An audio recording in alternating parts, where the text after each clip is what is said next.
Are you guys ready? Yes. Yes. I am so excited.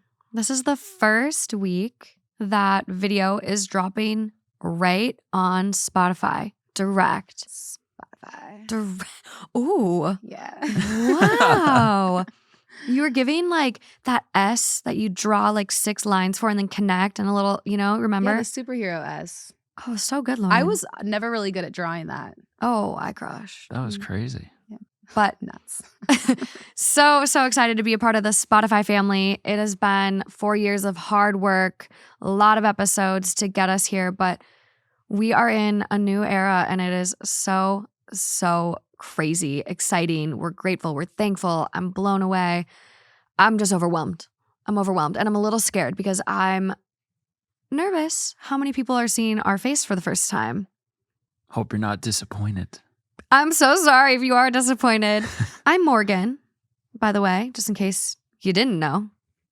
I'm Lauren. I'm Justin. These are my regular co-hosts because there might be some people coming in. They might be seeing the pod up on bright billboards. They might be like, what is this Two Hot Takes? Reddit stories? Crazy drama? Yeah, we get into it all. We've been here 4 years, and if you're new, you will come across some iconic stories like the coconut, the butter sticks, slugs. I mean, we have covered chaos over the past 4 years. Absolutely. Yes. We're traumatized and also just desensitized. Yeah. Yeah. That's the best way to put it. Something like that. I have so much information from Reddit now that when I'm talking to friends about issues going on in their life, I'm like, well, this one lady, 27 female. I just have close friends of mine that'll say, oh, you're doing the podcast thing. When they bring up issues to me, I'm like, well, did you talk to blah, blah, blah? Did they see it this way? Because maybe they're thinking about it like this. Oh my He's God. like, oh, you're doing what you do on the show. I'm like, well, That's yeah, just but me. That's just me on the show. I'm also That's just me. That's how we helping. started. Yeah. Yeah. That's how we started. Literally, this whole idea came about really like, I think the first text I ever had was like 2019, like, let's start a podcast. But it really got brought to life because of COVID and like being so bored and alone and scared and depressed that like we were sending Reddit stories back and forth and I would send them to everyone. And I'm like, really probably starting to annoy everyone. Like, what about a podcast? And that's what it was. It was just like talking through these stories, trying to understand them, giving some takes, and it's turned into all of this. Yeah. Which is pretty freaking wild. Morgan used to make me come over to her house during COVID and just like do a bunch of like tricks. Like I felt like a pony. Well, no, you made me be a pony one time for TikTok. She's like, let's make something out of this media world. And I'm like, we're too old. We were jumping over rolls of toilet paper trying to make it. Just trying to make something happen. I mean, COVID was a crazy time. Crazy time. But here we are. This is another episode full of chaotic, crazy, unhinged stories. And I really, really hope you enjoy the show. Especially our OGs, been here 4 years. Love you all. Are you guys ready? Let's do it. Let's go. Let's dive in.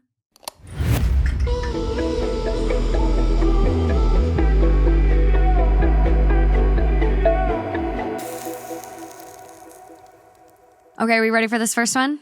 Yes. Okay. This first one is coming from AITAH, 8 days old, titled, Am I the asshole for deciding to postpone the wedding over a comment my fiance made about my scar?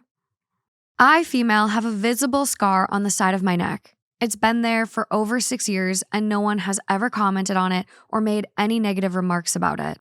However, my fiance would make comments about my scar and make it seem as flirting. Like, for instance, complaining he has kissed every part of my body except my neck because of the scar. And how the scar, quote, looked like a kid messed up such a great art, referring to my look. Oh, no. Etc., etc. I told him I didn't appreciate it, even if he was using the scar to be flirty with me, but he insisted he loves me anyways. How is that flirty? Yeah, what part of that was flirty? Our wedding is approaching, and I've been busy with the wedding planning, and days ago, my fiance and I and in-laws were talking about the wedding, and we're talking about how we're going to finally be married. He laughed and said, quote, "I'm marrying you minus the scar." Absolutely not. I was stunned when he said that, especially in front of his family. I was so upset, I got up and walked out of the room.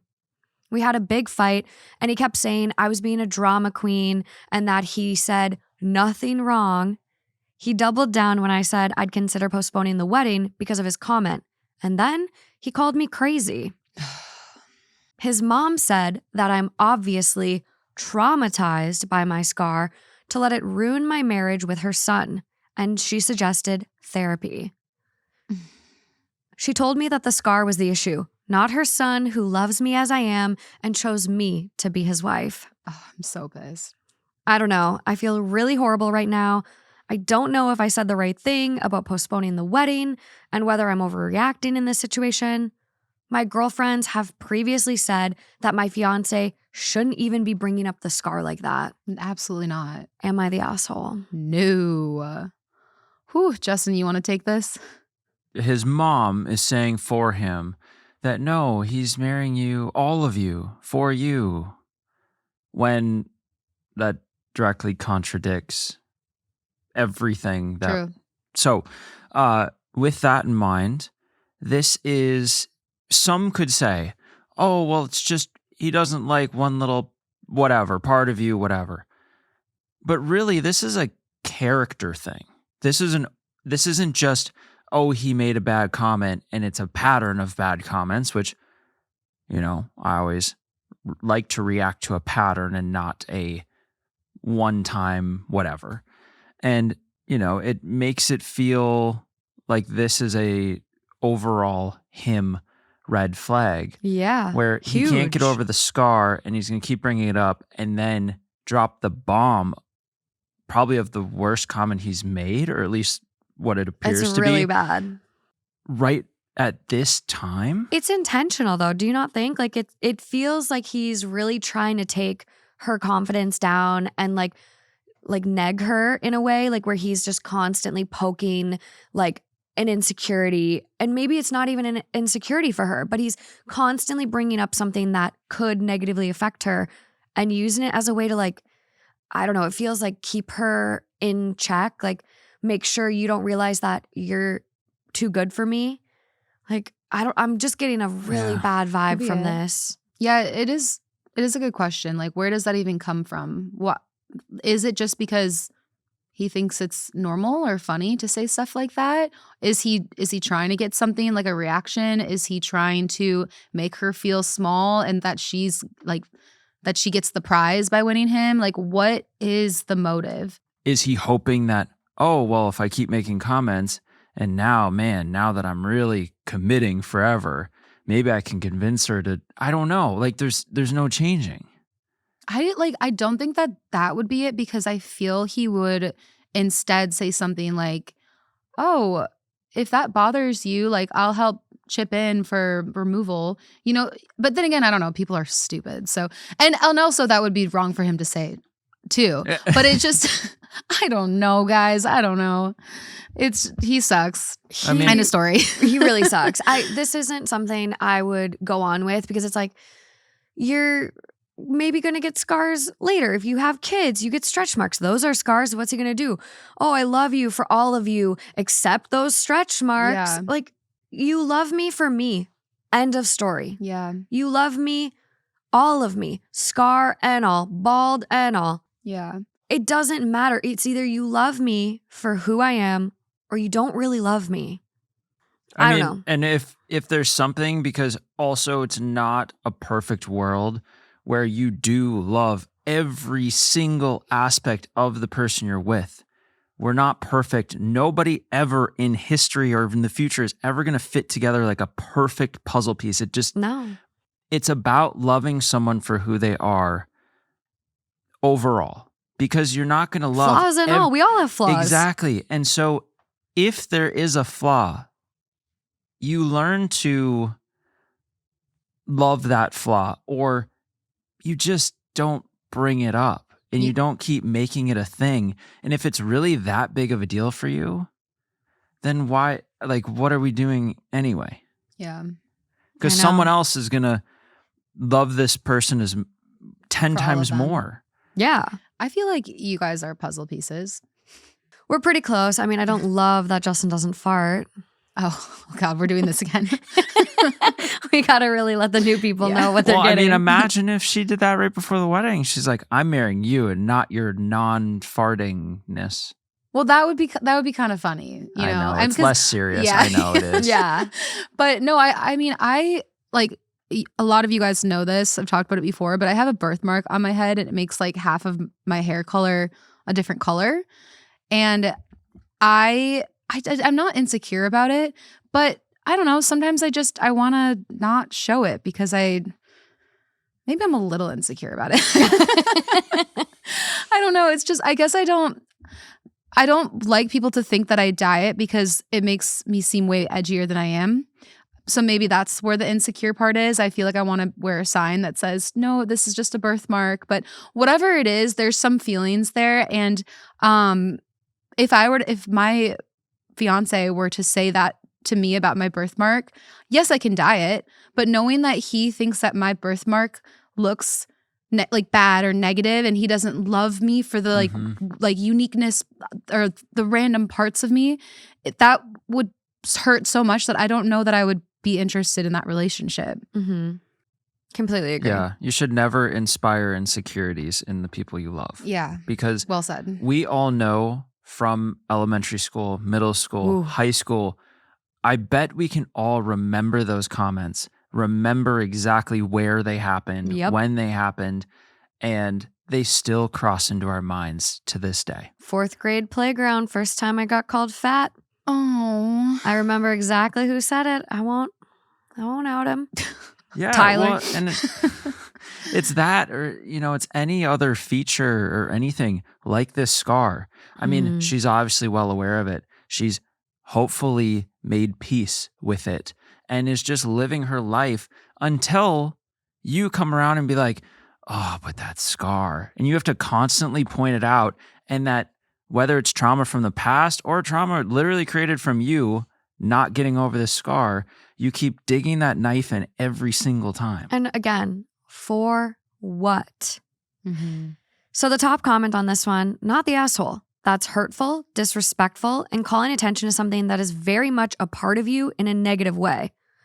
When you love someone, you do so not out of spite of the things that make them unique, but because of those things.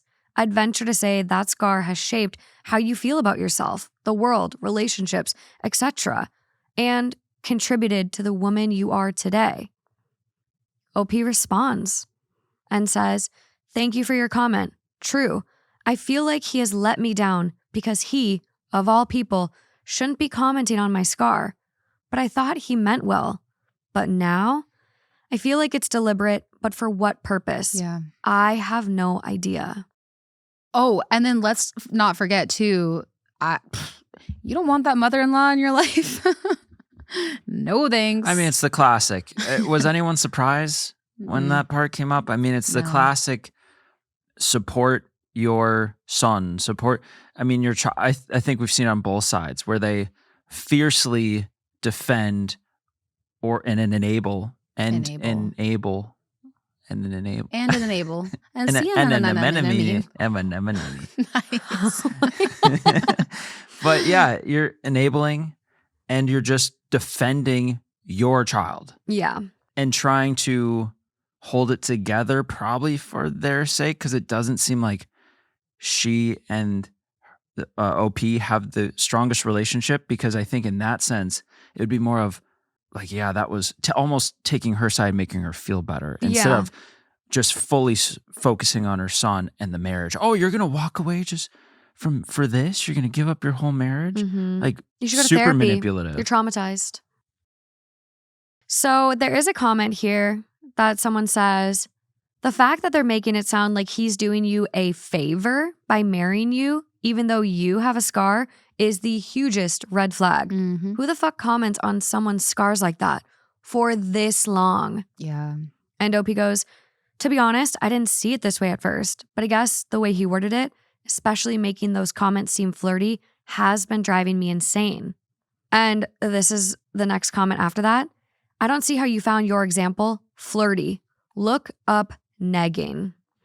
Yeah. Thank you. Yeah, there you go. Thank you, Sharp Review, because that's what this is. Like, this is someone making negative comments about you in hopes that you try to then seek their approval. You really try to like impress them. And it's a power dynamic thing. And it's so gross. There is one last comment from OP. It's in response to this. He got his mom to gaslight you. I bet this isn't the only constant douche move in your relationship. Yeah. And OP goes, thank you.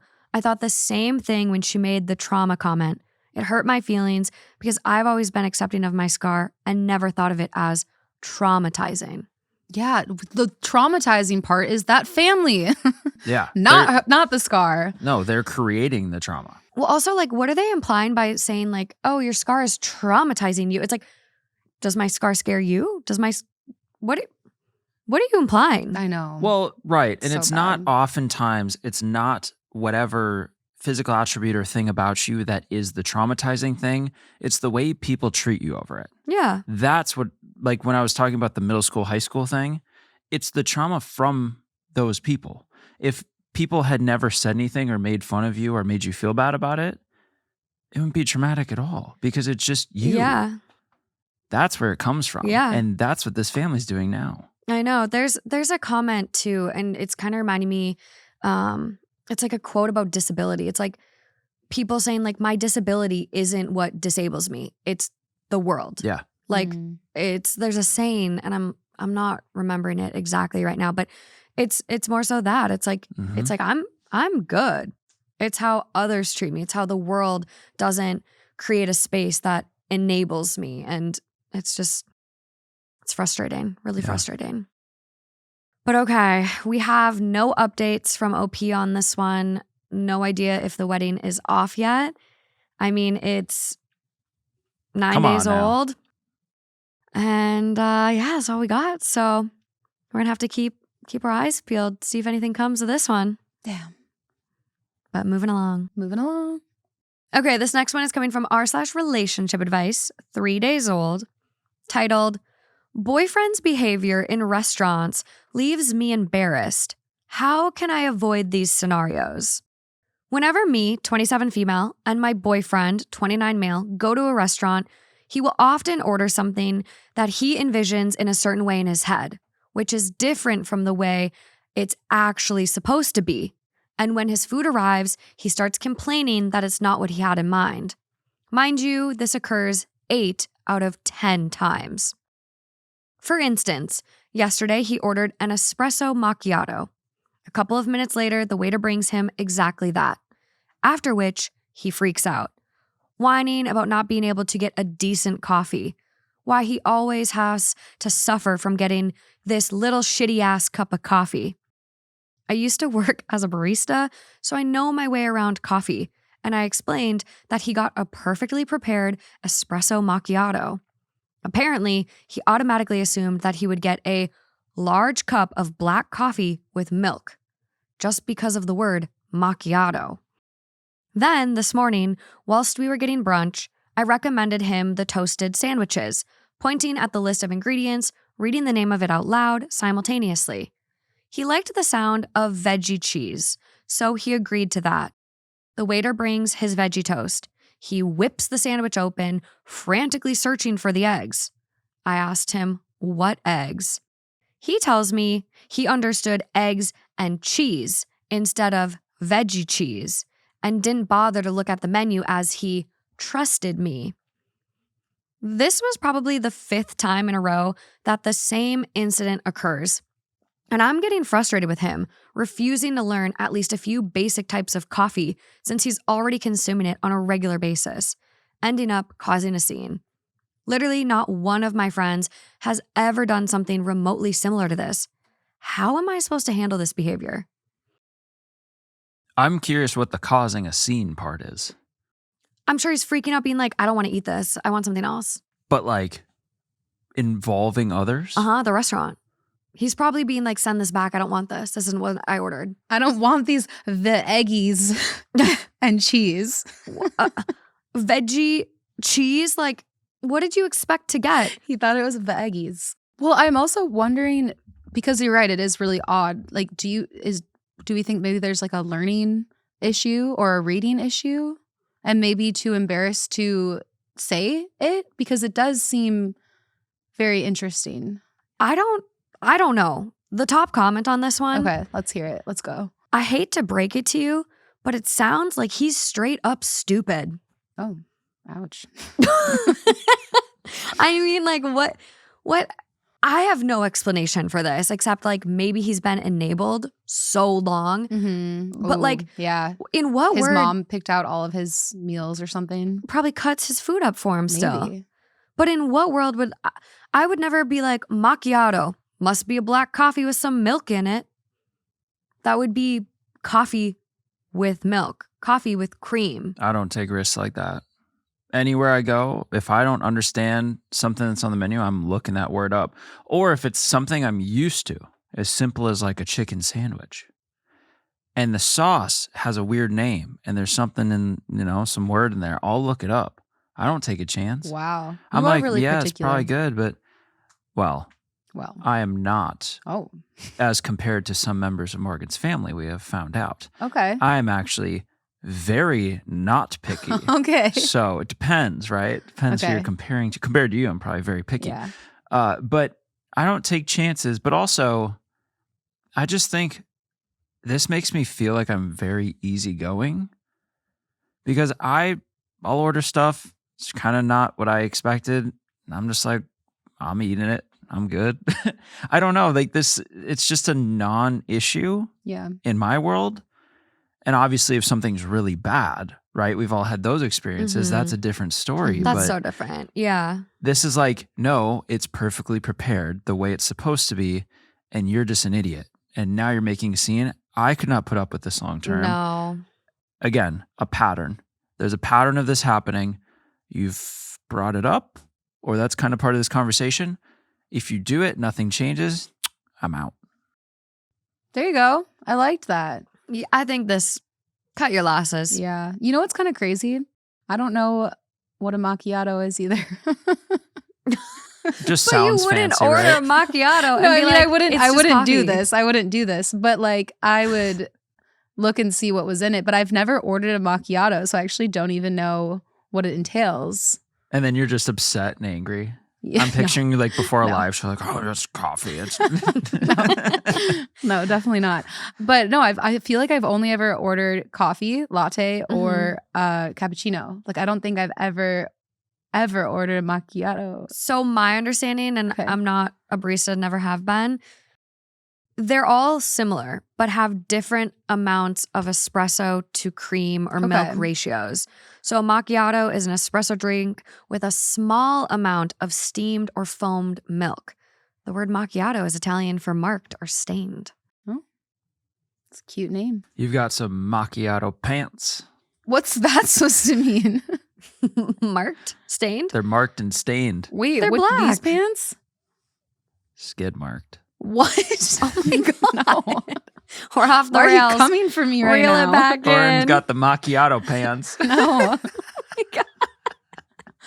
Oh my I God. saw when you walked in. What? This is a complete lie. Must have happened in the car. Definitely not. Where are you getting this? You said stained or marked. But why me? Why not you? Why not Jerry? Like, why are I'm you in going for control me? of my rear end. And I'm not. I don't know what's happened here. I don't know. There's a porta potty story. You guys are, I don't even know what's going on. I think, did you have a gummy? No.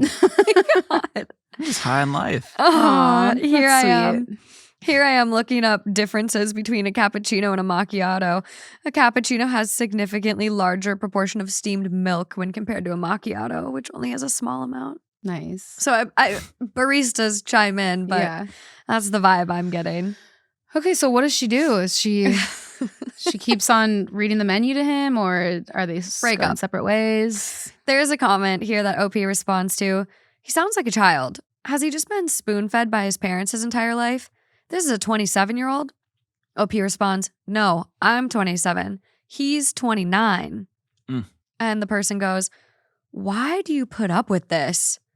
And OP goes, I haven't known him that long. And I've noticed these cases in the past few weeks. Nothing similar beforehand. I mean, I think there's an issue if you're having a tantrum past the age of 8, 10. I don't know. Some days I crash out and I just turned 31. I'm talking like a tantrum, okay? Not like an adult, like just being angry and whatever. I'm talking like little kid screaming, just ridiculous tantrum. Yeah, I mean, there's a certain point where come on, you got to reel it in a little bit. But I wonder again, like I'm thinking about the scar. I'm thinking about this. I'm like, he didn't do it initially. This is a recent thing over the past couple of weeks. Is this a test? Is he trying to get her to break up with him because he doesn't want to? It's a weird way to do it. It would be a really weird way. Just people have done weirder. Creative. People have done a lot weirder. There's a lot easier ways to get someone to break up with you. What's one of them? Let's hear Justin. Mr. Creative today. Well, you could poop your pants like Lauren. Oh my God. You could cheat. You could lie. You could steal all their shit. First of all, you could burn their house down. You can't just drop bombs like that. You guys, my pants are completely clean. I feel like I need to show them my pants. This is so unhinged. Oh. There's a lot of stuff you could do. You could burn their house down. Ordering stuff at a restaurant and pretending it's not what you wanted. Burning their house down. Well, there's probably, there's jail time included with that. So, but there are other ways to speed this thing up if that's really what your motive is. Well, we have no updates on if they're breaking up or not. I mean, this is 3 days old, and I'm curious about an update, OP. So if you're out there, let us know what you do. Hit us up. Let us know. Active account, though, posting things as recent as 1 day ago. Oh, okay. So, OP, chime in. Tell us. Come on. Are you breaking up? Okay, moving on to the very last story I have with you two. Ever. Well, not ever. I hope not ever. Imagine that. That'd be weird during our last story. Lauren got really scared over there. So this is coming from r/true off my chest, 13 days old. It is titled, My Husband Lied About Coming to Help Me While I Was Critically Sick. I, 28 female, have been married to my husband, 32 male, for 3 years. We have a 1-year-old daughter together. Up until recently, I thought I could count on him when I truly needed him. But last week, he proved me completely wrong. I'd been feeling off for a couple of days. Fatigued, nauseous, just generally unwell. Then one morning, I woke up with a fever, chills, and a deep sense that something was really wrong. I was so weak, I could barely get out of bed. Taking care of our daughter felt impossible. I called my husband at work and told him I needed him to come home. He promised he would. An hour passed, then 2. He kept texting me, saying he was just finishing up something and would leave soon. Then he claimed he was stuck in traffic. Then he said he was on his way but had to stop for gas. At this point, my fever was getting worse and I was struggling to even sit up without feeling dizzy. I told him it was urgent. He reassured me he was almost there. But something felt off, so I texted one of his coworkers, someone I knew he was close with. The response I got sent a chill down my spine. Quote, he hasn't left yet. He's still here.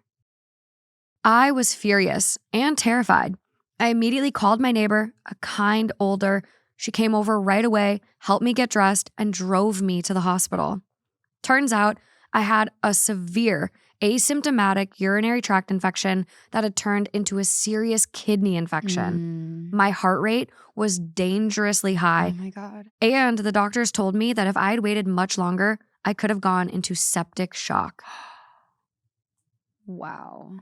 2 hours later, while I was lying in that hospital bed, shaking from fever and hooked up to an IV, my husband finally decided to show up. Fuck you. I didn't even want to look at him. Nope. He tried to explain, saying he didn't realize it was that bad and that he was just trying to wrap things up at work. But I can't get over the fact that he lied to me over and over while I was at home struggling to stay conscious. If my neighbor hadn't been there, I don't know what would have happened to me. I feel so betrayed. If he could ignore me in a life-threatening situation, what does that say about our marriage? About our future? About our daughter's safety if something ever happens again? I don't know what to do. Would you be able to trust your partner after something like this? No. I would be so betrayed. Oh my God. I'm betrayed for her. I'm pissed. This is unacceptable. And to the point too, the multiple lies. It's not just kind of like, oh, like I'm stuck in traffic. Like it's like, oh, now I have to do that. Like just all of those lies too in a row is not, that makes me think, what else do you lie about just casually all the time? What? Yeah. Like, why would he lie? Why couldn't he be like, hey babe, I'm tied up at work. Can you call the neighbor? Can you call your sister? Can you call your friend? Like, if you can't make it there, why lie? Why? Oh, I'm stuck in traffic. Oh, I have to stop and get gas.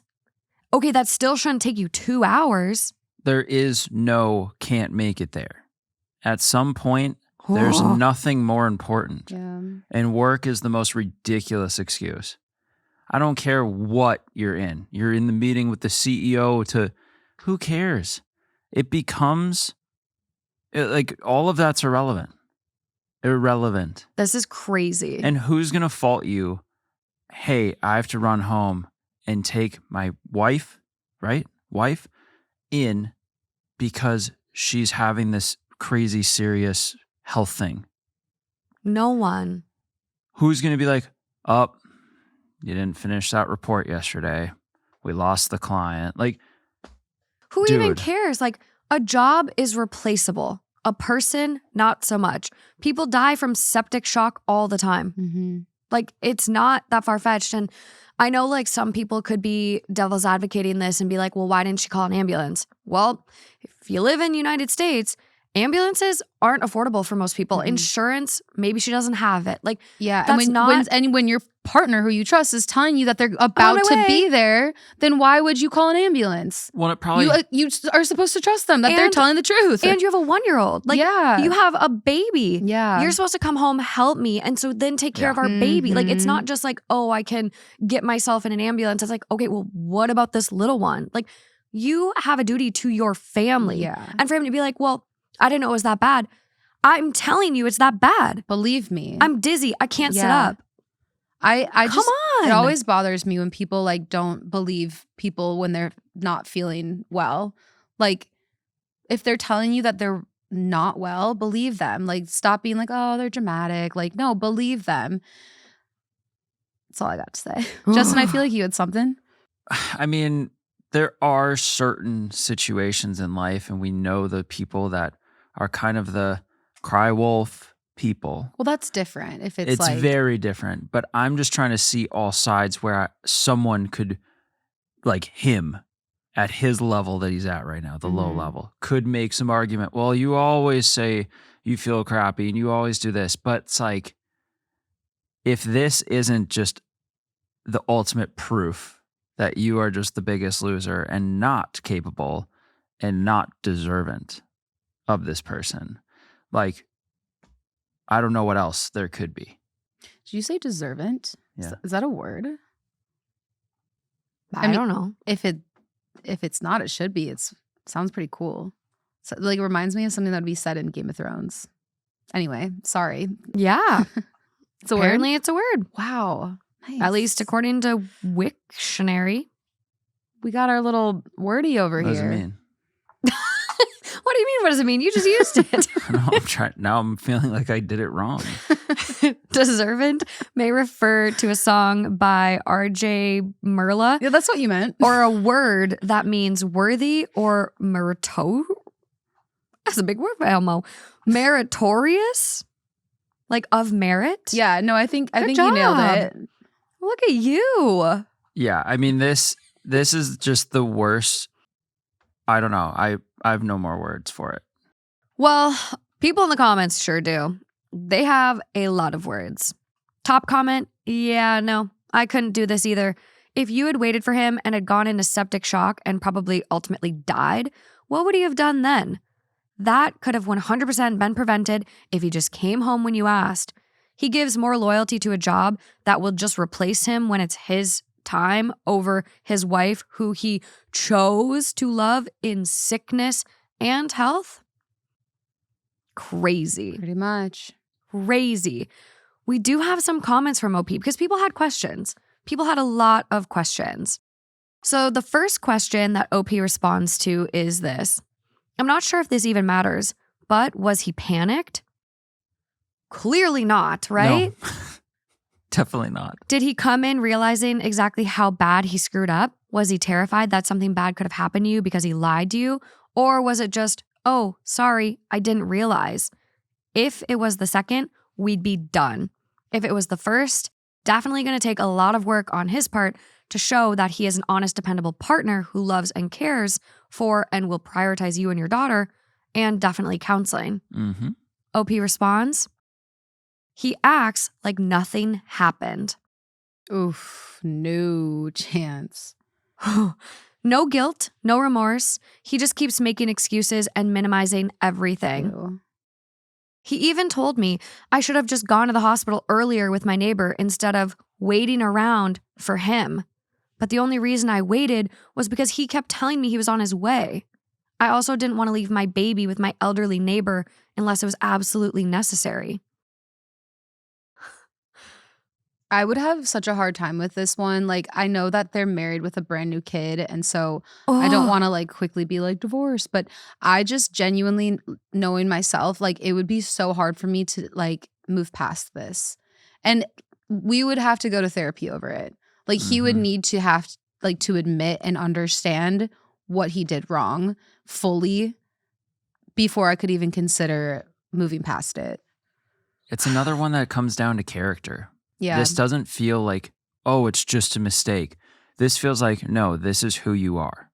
It's hard for me to separate those two because this can't be the first time that this like lack of caring has shown.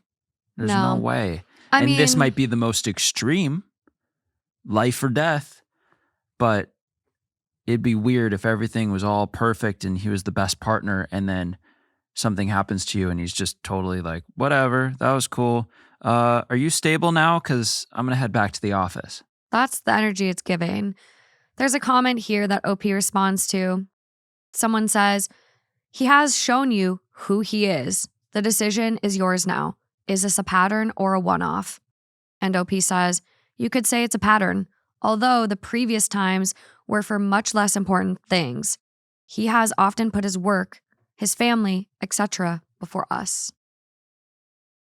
And someone comments back to that, you are his family too.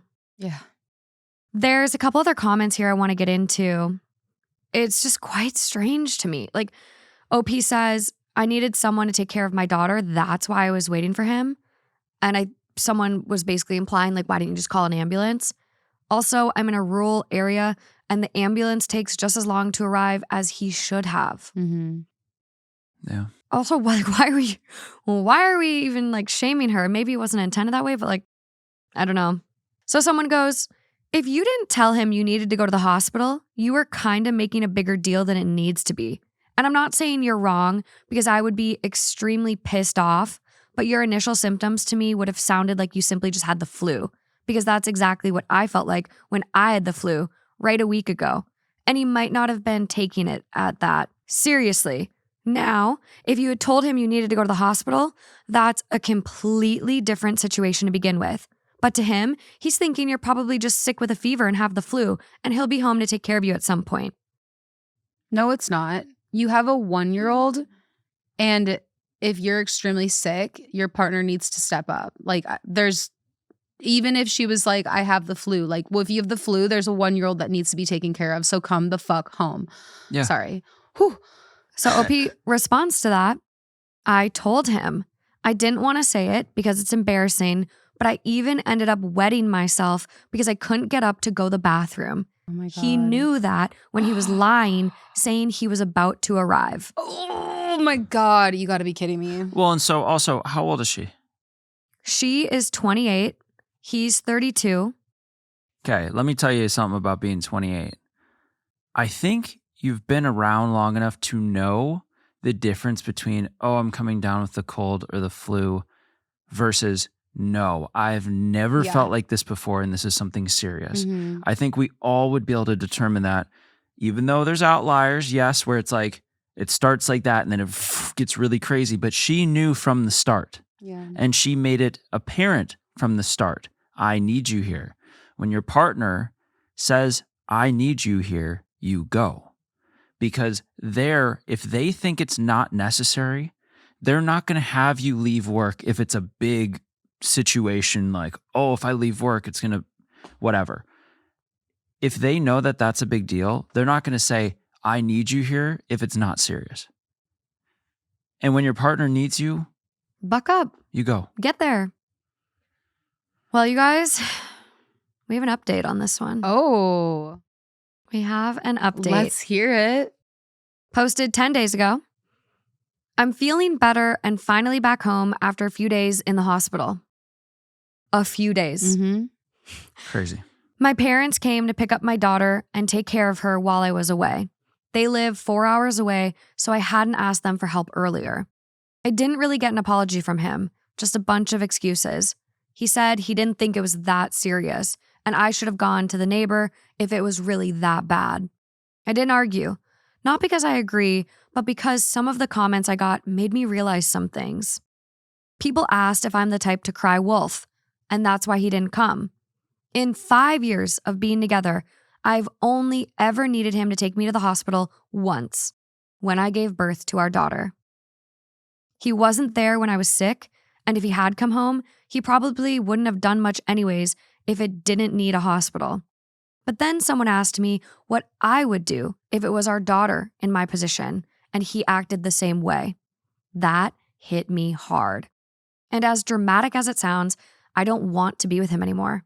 I don't think I can ever trust him again. Yeah. I've made an appointment with a lawyer, but of course, divorce takes time. I'm looking for an apartment, but the housing shortage is a nightmare. Since I live in a rural area, though, there's still hope. I haven't told him yet. He's acting like nothing's wrong. So I'm doing the same. I even saw some comments suggesting that he might not have actually been at work, maybe using it as an excuse for something else. So one night, while he was sleeping, I checked his phone. I didn't find proof he wasn't at work, but I did find messages to women, multiple flirty ones. Oh. And a Tinder app. Wow. These messages have been going on for months. He's the worst. He is the absolute worst. He was also sending TikToks to his friends while I was sick, laughing and joking around with no real concern for me. He told me his boss refused to give him time off. I found no evidence that he even asked for time off or discussed my condition with anyone. And what a great job that would be. I'm starting to suspect he lied because if he really did ask, it would have been illegal for his boss to deny him leave where I live. Yeah. At this point, I don't feel like confronting him. I just want out. Good. I ignored the red flags before, the small lies, broken promises, and I shouldn't have. I thought he'd be there for me when it mattered most, but I guess I was naive. I never thought anyone could let me down like this. I'm not telling him I'm leaving until I'm ready, just like he didn't tell me he wasn't coming. Ooh, a poetic ending. Ooh, I got the chills. I mean, it's totally justified. Oh, 100%. yeah. Absolutely. I mean, like the way that she just brushes over the fact that he was cheating. Like, yeah, he's cheating. Yeah. Emotionally cheating at the very least. Yeah, exactly. Tinder. Yeah. You're married for 3 years. You have a 1-year-old baby and you're on Tinder. To make friends? That ain't Bumble BFF, bitch. Come on. Oh my gosh. I'm so happy for her. I'm Me too. so happy for her. I downloaded it for a friend. A friend wanted to swipe on my phone. Insane. That's what usually people say. Some Yeah. stupid shit. I mean, there's a few other comments from OP basically just being like, he wouldn't have lost his job. We're very protected here. Honestly, I care less about the cheating than the fact he could have let me die and didn't care. And it's over. This is over. It's so over. If I was talking to my partner saying, I'm super sick, I just peed myself, I'm dizzy, I can't move, I can't get out of bed, and I found out they were sending their buddies TikToks and laughing while I'm nuts. dying. Yeah. Oh my gosh. The rage I feel. Yeah. My boyfriend, literally, his mom went to the hospital and thought it was serious. And he was on the other side of the country and literally got left work early and got on a flight and went straight there. That's what you do. That's what you do. Mm-hmm. Like, this is family. This is your wife. Like, insane. But again, happy she's getting out. And I think that is the best plan of action. Like, stockpile some money, get your go bag ready, and go when you are prepared. Mm-hmm. Yeah. Mm-hmm. Goofy. But thank you guys for teeing up this episode with me. Little bit of a different episode this week. We are jumping into 3 amazing guest co-hosts. We've got Chris Klemens, Michaela Okland, and Spencer Hunt coming up. So enjoy the rest of this episode. I'm so excited that you all are here. I appreciate you all so much and for being a part of this journey with us. I don't feel like this is real life. I still am like, pinch me. Like, this is so insane. And I'm just... remember when you actually did and you got the delicate skin of my underarm? But I'm sorry. I'm just so thankful for each and every one of you. And I hope you love these stories coming up. Okay. Yeah. Have a fun rest of the show. On to the next one. Bye. Are you ready? I'm ready. Okay. Our next magical act. Michaela Okland, everyone. Oof. Hi. If you're new here, yeah, there's an occasional air horn or two. Not saying I'm good, but I thought it was a good air horn. I hope so. I hope You've never done sound effects, have you? No. Interesting. I could see Someday. it. I could see it. I'd love to play an animated animal. Or at a live show, I could see you like having control of like a sound effect thing and really going crazy with it. I should get a sound pad. That would be maybe now in this new era of Two Hot Takes. We'll bring in a sound pad. That's the laugh only track, change. Booze. You do this whole like rebranding thing and it's just you added a soundtrack. Yeah. That's it. Oh, and there's video on Spotify now. And a sound pad. The sound pad, though, is what we're all here for, right? Michaela, how long have we been friends now? Like, I think since the pod pretty much started, at least. What year was 4 that? years? At least 4 years. It's crazy. I think it was like right after COVID lockdown ended. Yeah. Yeah. Wild. Mm-hmm. Time flies. Yeah. Time flies. You were living in a very different area of LA at that time. I know. We've come so far. Yeah. You have a podcast with your friend Ellie. I do. Plug it so people after they hear your takes, they That's can so nice of you. they can know where to find you. It's called Late Night Drive with Ellie and Michaela, and it's on the places. But of course, we prefer Spotify. Hey. Oh, it's such a fun podcast. I love the dynamic you two have. And as you guys will see as you get into the show, or if you're a regular, you know Michaela's a regular, and you will be seeing a lot more of her this year. Yay! Even more. Like more. So much more. I'll be here in this chair. It's going to be so good. I'm really excited to see what you think on these stories. I'm excited to hear them because you've had that like sinister giggle about at least one of them where I like know that you know it's good. Mm-hmm. So I'm excited about it. I am really excited. This one is just, I don't know. I'm like scared to refresh because it's a very contentious, you will see. Oh, wow. You're like, you think it'll get removed? Oh, yeah. Okay. I think OP might remove it. Wow. So here we go. This is coming from AITAH, 6 hours old, titled, Am I the asshole for posting my friend's story on Reddit as my own and accidentally ruining her parents' marriage? Oh. Yep. Here we go, guys. Buckle up.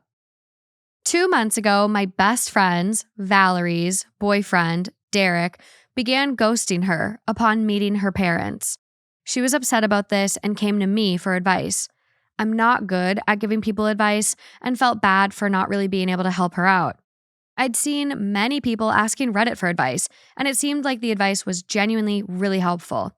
I considered suggesting my friend post it, but she does not use a lot of social media, so I thought it would be a good idea if I made the post, as if it was my story, and passed on some of the helpful feedback I got. Here is where I may be the asshole. I made the post, changed the names and some details to stay anonymous, and some of the advice was good. I told her, and she took some of it. She spoke to her mom, who is a high school teacher, and she discovered that back when Derek, her boyfriend, was in high school, when he was 19, they slept together. Oh my God. Valerie talked to Derek, and they mutually broke up. My friend's mom told her that her father was aware of this, and they worked it out. I got a lot of comments begging for updates, so I did, since I didn't think there'd be any harm. A couple of days ago, I woke up to a bunch of missed calls from Valerie. I called her back, and she began yelling at me, asking if I had posted her story on the internet. I initially denied it until she sent me screenshots from my post and other screenshots from my account that proved it was mine. I confessed and tried to explain to her why I made the post. She was still angry and yelled at me, saying that my reasons were lousy and that I only made the post because I wanted attention and was jealous of her. I apologized for not asking for permission, but told her I was just trying to help and she shouldn't be so mad. I offered to take the post down, but she shouted, saying it was too late now, and hung up the call. She refused to talk to me, but after talking to mutual friends, I found out that Derek found my Reddit post and assumed it was Valerie's.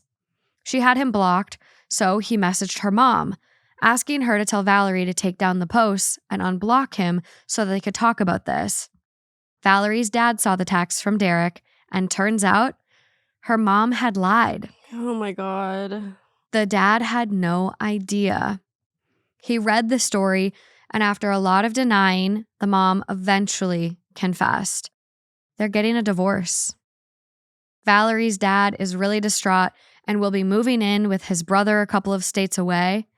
Valerie's mom called her, accusing her of posting the Reddit story and ruining her marriage. After being really confused, Valerie figured out the account was mine after looking through my other posts. Valerie is telling everyone that I ruined her family, and all of my friends think I am an asshole for posting her story, whether I had good intentions or not. I guess I shouldn't have made the post without asking, but I had genuinely good intentions, and I never thought that the post would be found by anyone involved. Also, I feel like the cheater is the one who ruined their family, not me. So, am I the asshole?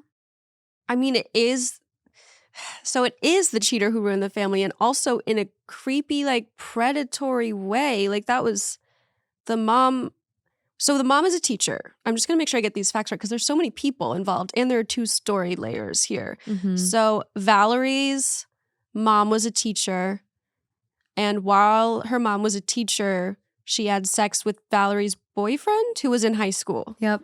Okay, so she's definitely the biggest asshole out of this whole situation. Absolutely. But I also think airing your friend's really personal drama online is a bad thing to do as well. Yeah. Like that, and to give updates and like sort of just be in like the drama of it, of like sharing those personal details. Like, I understand, I guess, if you're not super online, maybe you have a hard time knowing how many people can see things and like how viral things can get.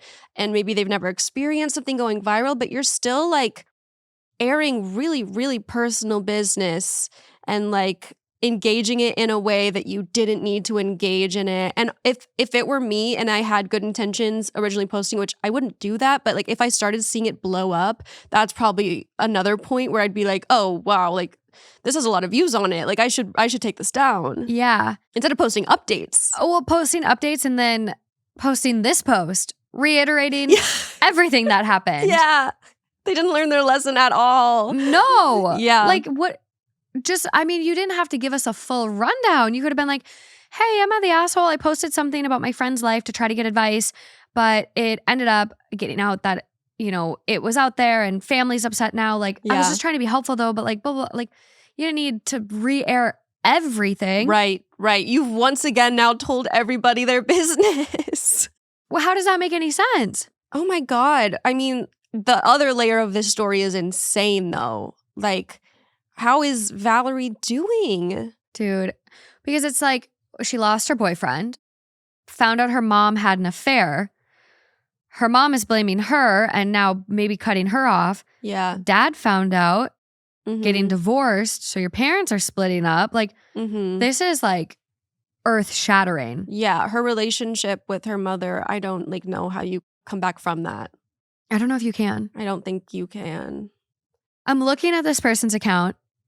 Account's as old as a year. So it doesn't seem like this is just an account that was created to make this troll post, right? Right. That's how they could identify that they were the person who made this post because of other posts they'd made. Yep. And so looking at the other posts, there's one on r/cat advice, 7 months old. My cat is sick. What can I do to make him happier and more comfortable?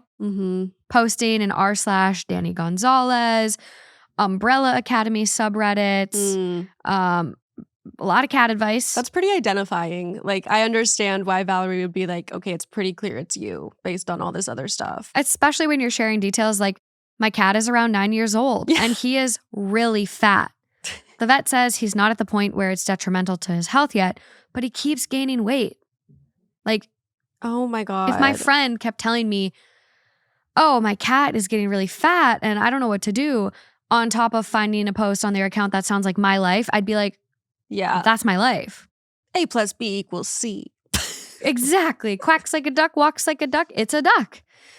Looking at the post, though, the original post that she posted asking for advice, 2 months old, titled, My 26 female boyfriend, 36 male, has started acting distant and ghosting me after meeting my parents, 49 male and 50 female, last week. How do I reach out to him? Wait, okay, so Valerie was still dating this boyfriend and he didn't know that her mom was a teacher who slept with him when he was in high school? Never met the parents yet. This original story is crazy. Early relationship. I mean. So on another layer is now her relationship with her boyfriend is fucked up. Yeah. No, she's losing everybody. Oh dropping like flies. God.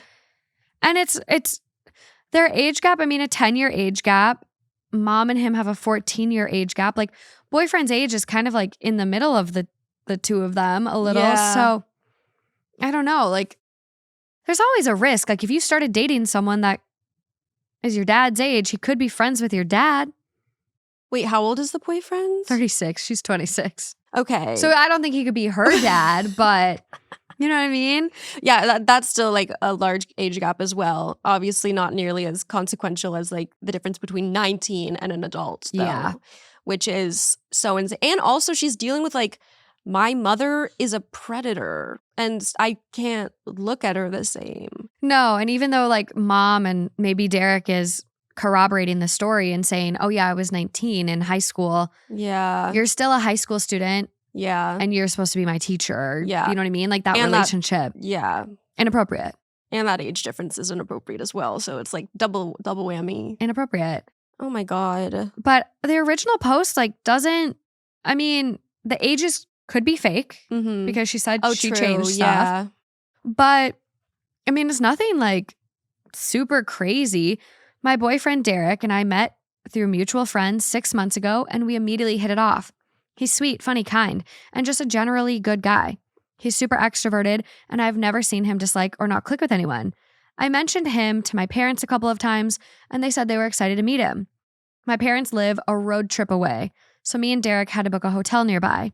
About 2 weeks ago, we dropped off all of our stuff in the hotel and arrived at my parents' house.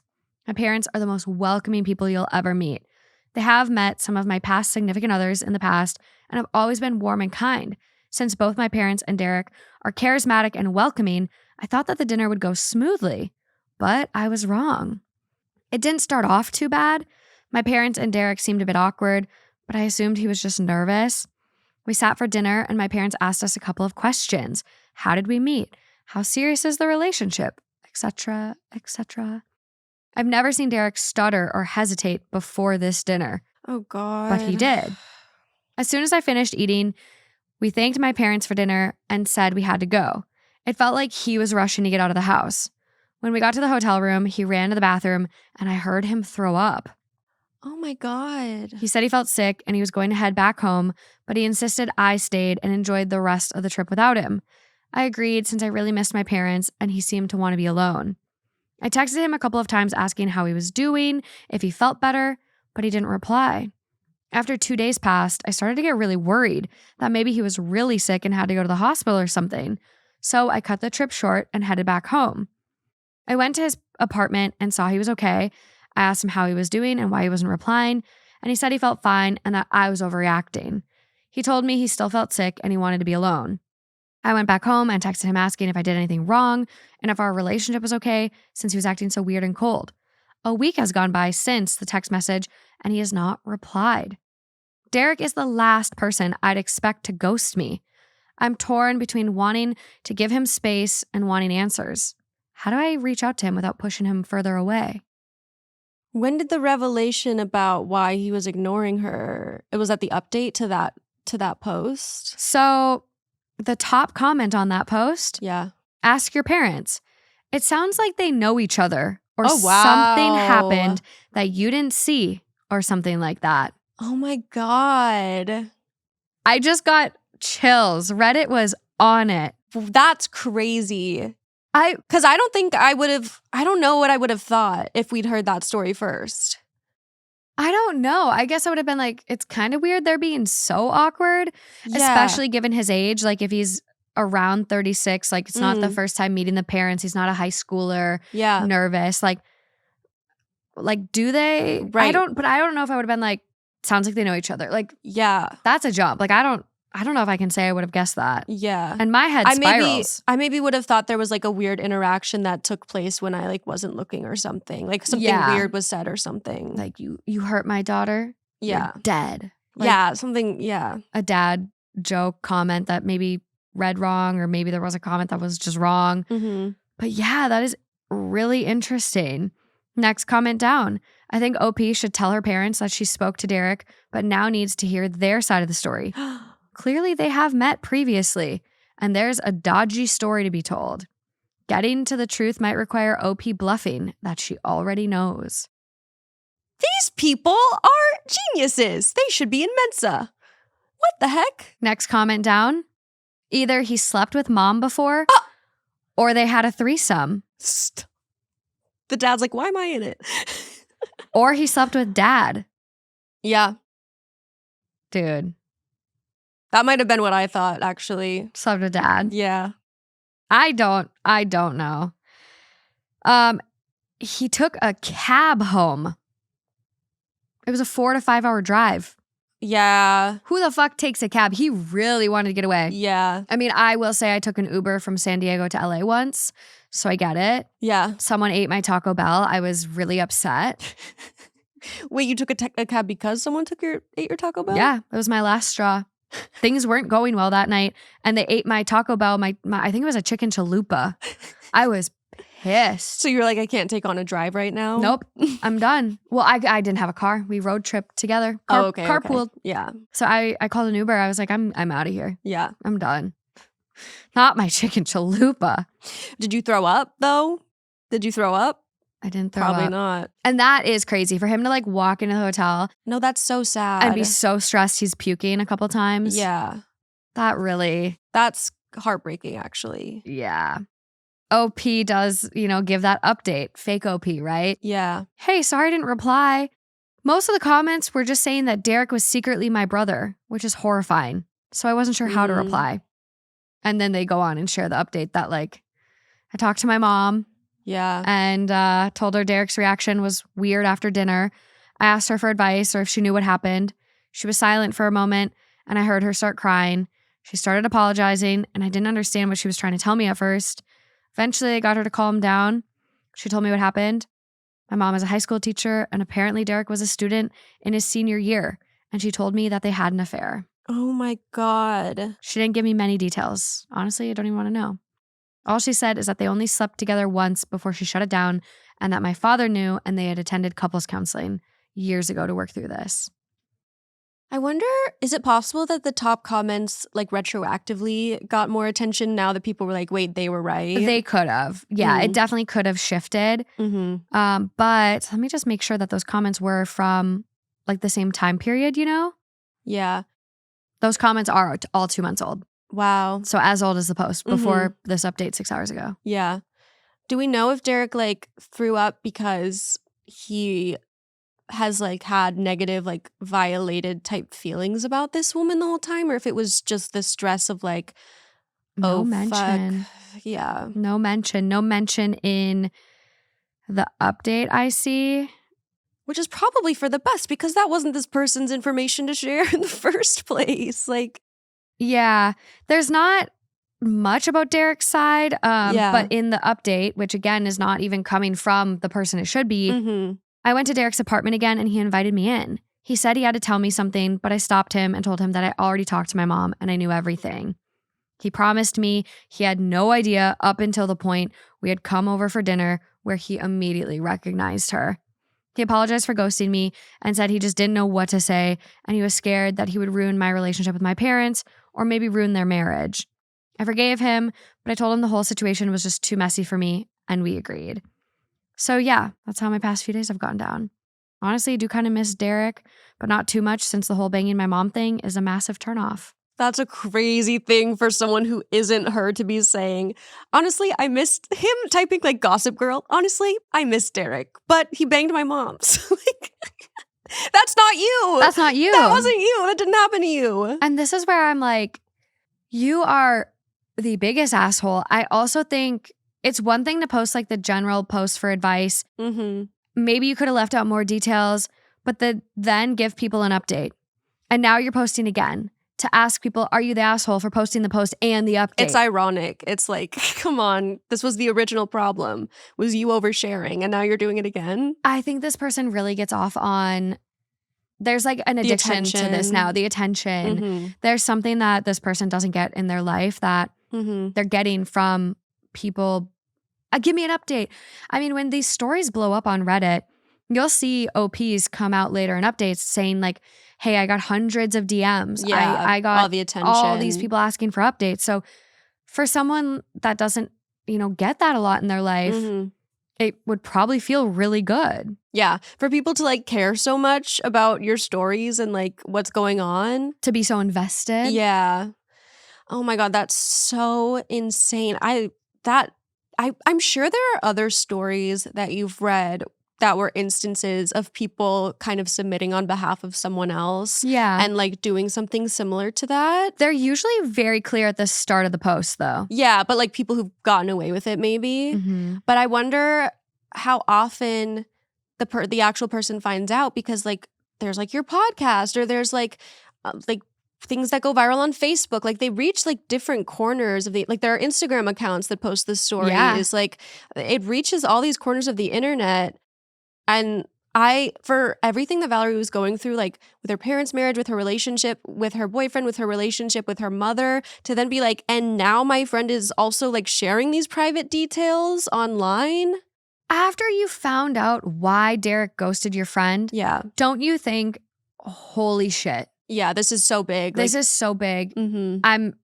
That's such an invasion of privacy now for me to post an update. Absolutely. Like At so many points. that to me just screams like this person genuinely needs to start talking to someone, a therapist, and like really evaluate why they felt it was acceptable to do this.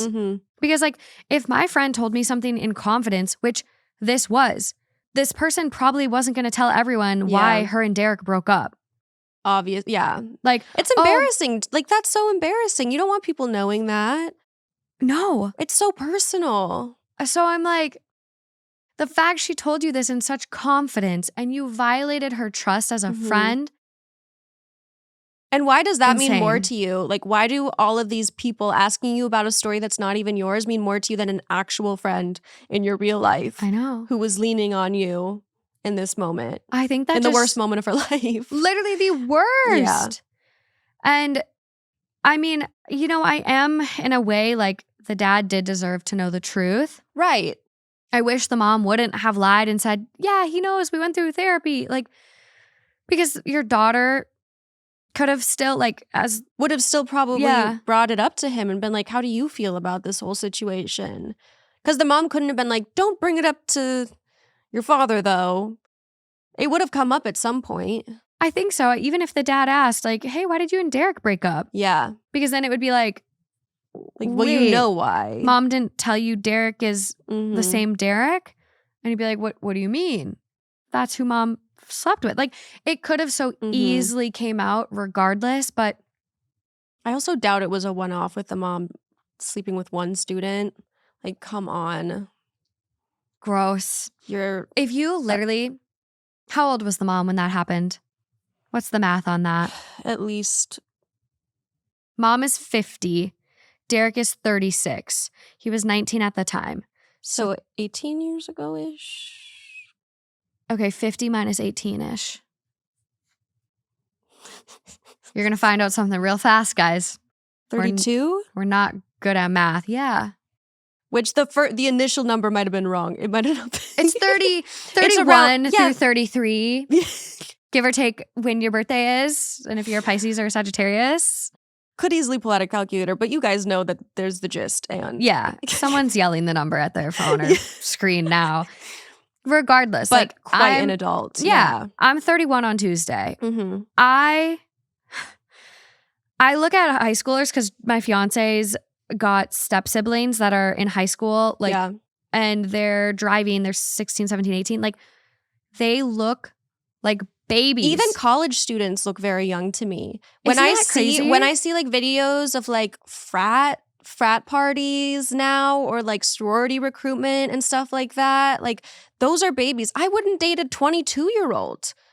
I was on a dating app. I started at like 23 and I was like, that's even cutting it. Like, I mean, I'm 28, but like, that's cutting it close. Like, what? 5-year age gap, Michaela? Yeah. How dare you?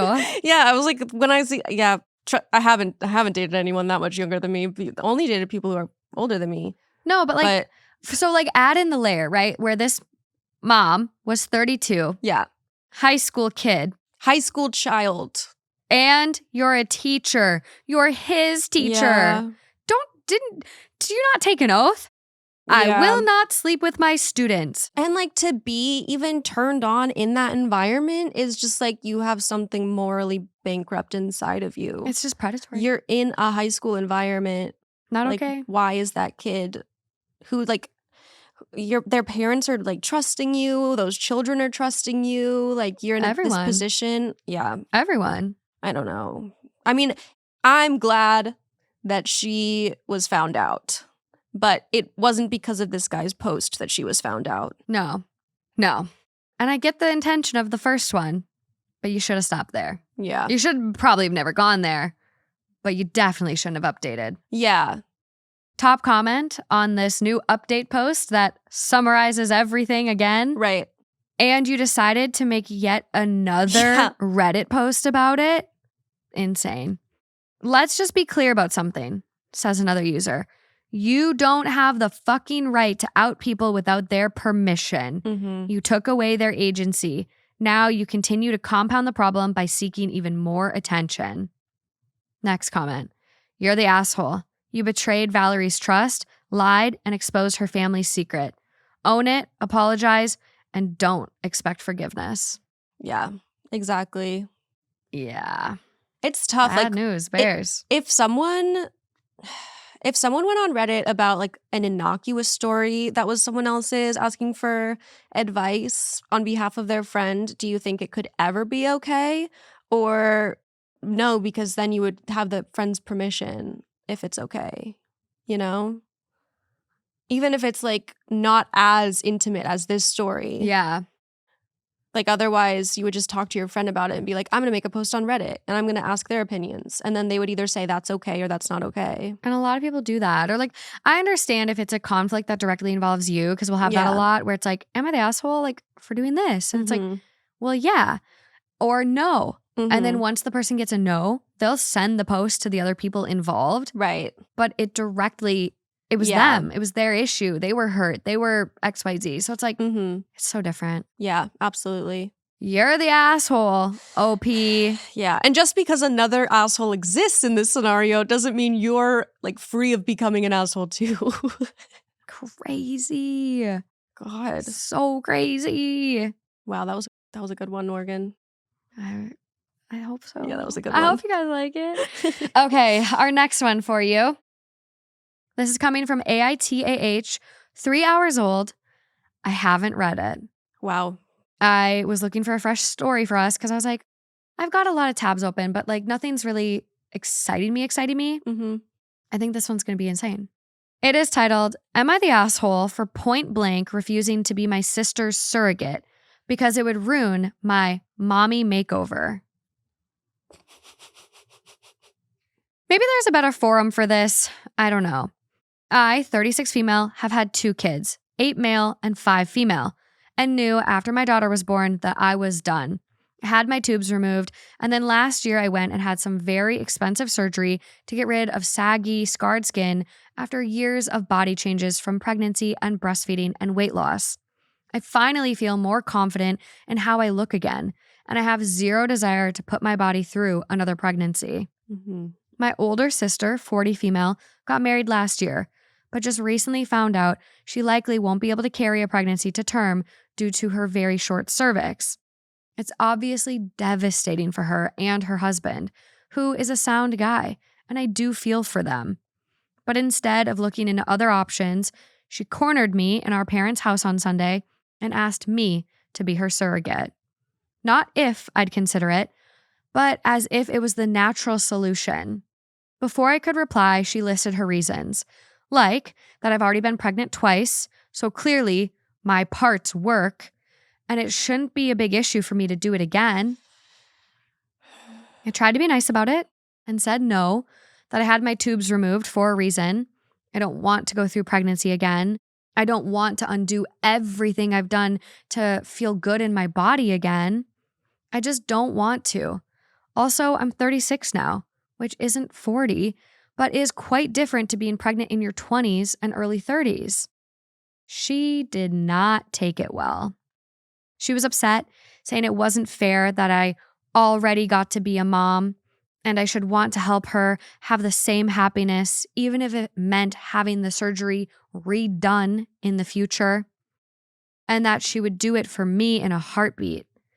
I get that she's having a hard time, but it isn't my fault she has a short cervix, and I don't think she fully understands how difficult the recovery after my surgery was. She went crying to my parents after I left, and they are involved now too. My mother notably said, quote, "You'll get through another pregnancy, but your sister may never get over not being a mom." She also pointed out that she sacrificed her nice figure to bring us into the world.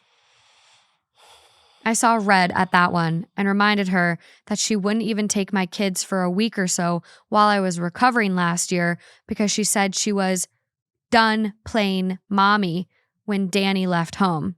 Danny is our younger brother, 28 male, if that's relevant. So she's obviously not that self-sacrificing. She also said at the time my surgery was pure vanity and a waste of money. My husband is conflict averse, so was neutral initially, saying it was my decision, but he can see the tensions it's causing, so even he's saying that maybe we should look into it. What? And see what's involved so we can make an informed decision. And I'm like, there is no we in this. He says, quote, "Okay, so then you can make an informed decision." That was a couple of days ago. And then my sister brought it up again there today. And I was very blunt with her this time. I told her there was no way in hell I was doing this. And then she called me a selfish bitch. So Reddit, am I the asshole for refusing to be my sister's surrogate without even looking into it? I'm not even sure what the laws around it are where we live. It's never even crossed my radar before this week. I think legally I would be listed as the child's mother. Am I the asshole? Why is everyone like dehumanizing her? They're treating her like an object, like just a vessel for like giving birth to things. An incubator a little bit? Yeah. I know.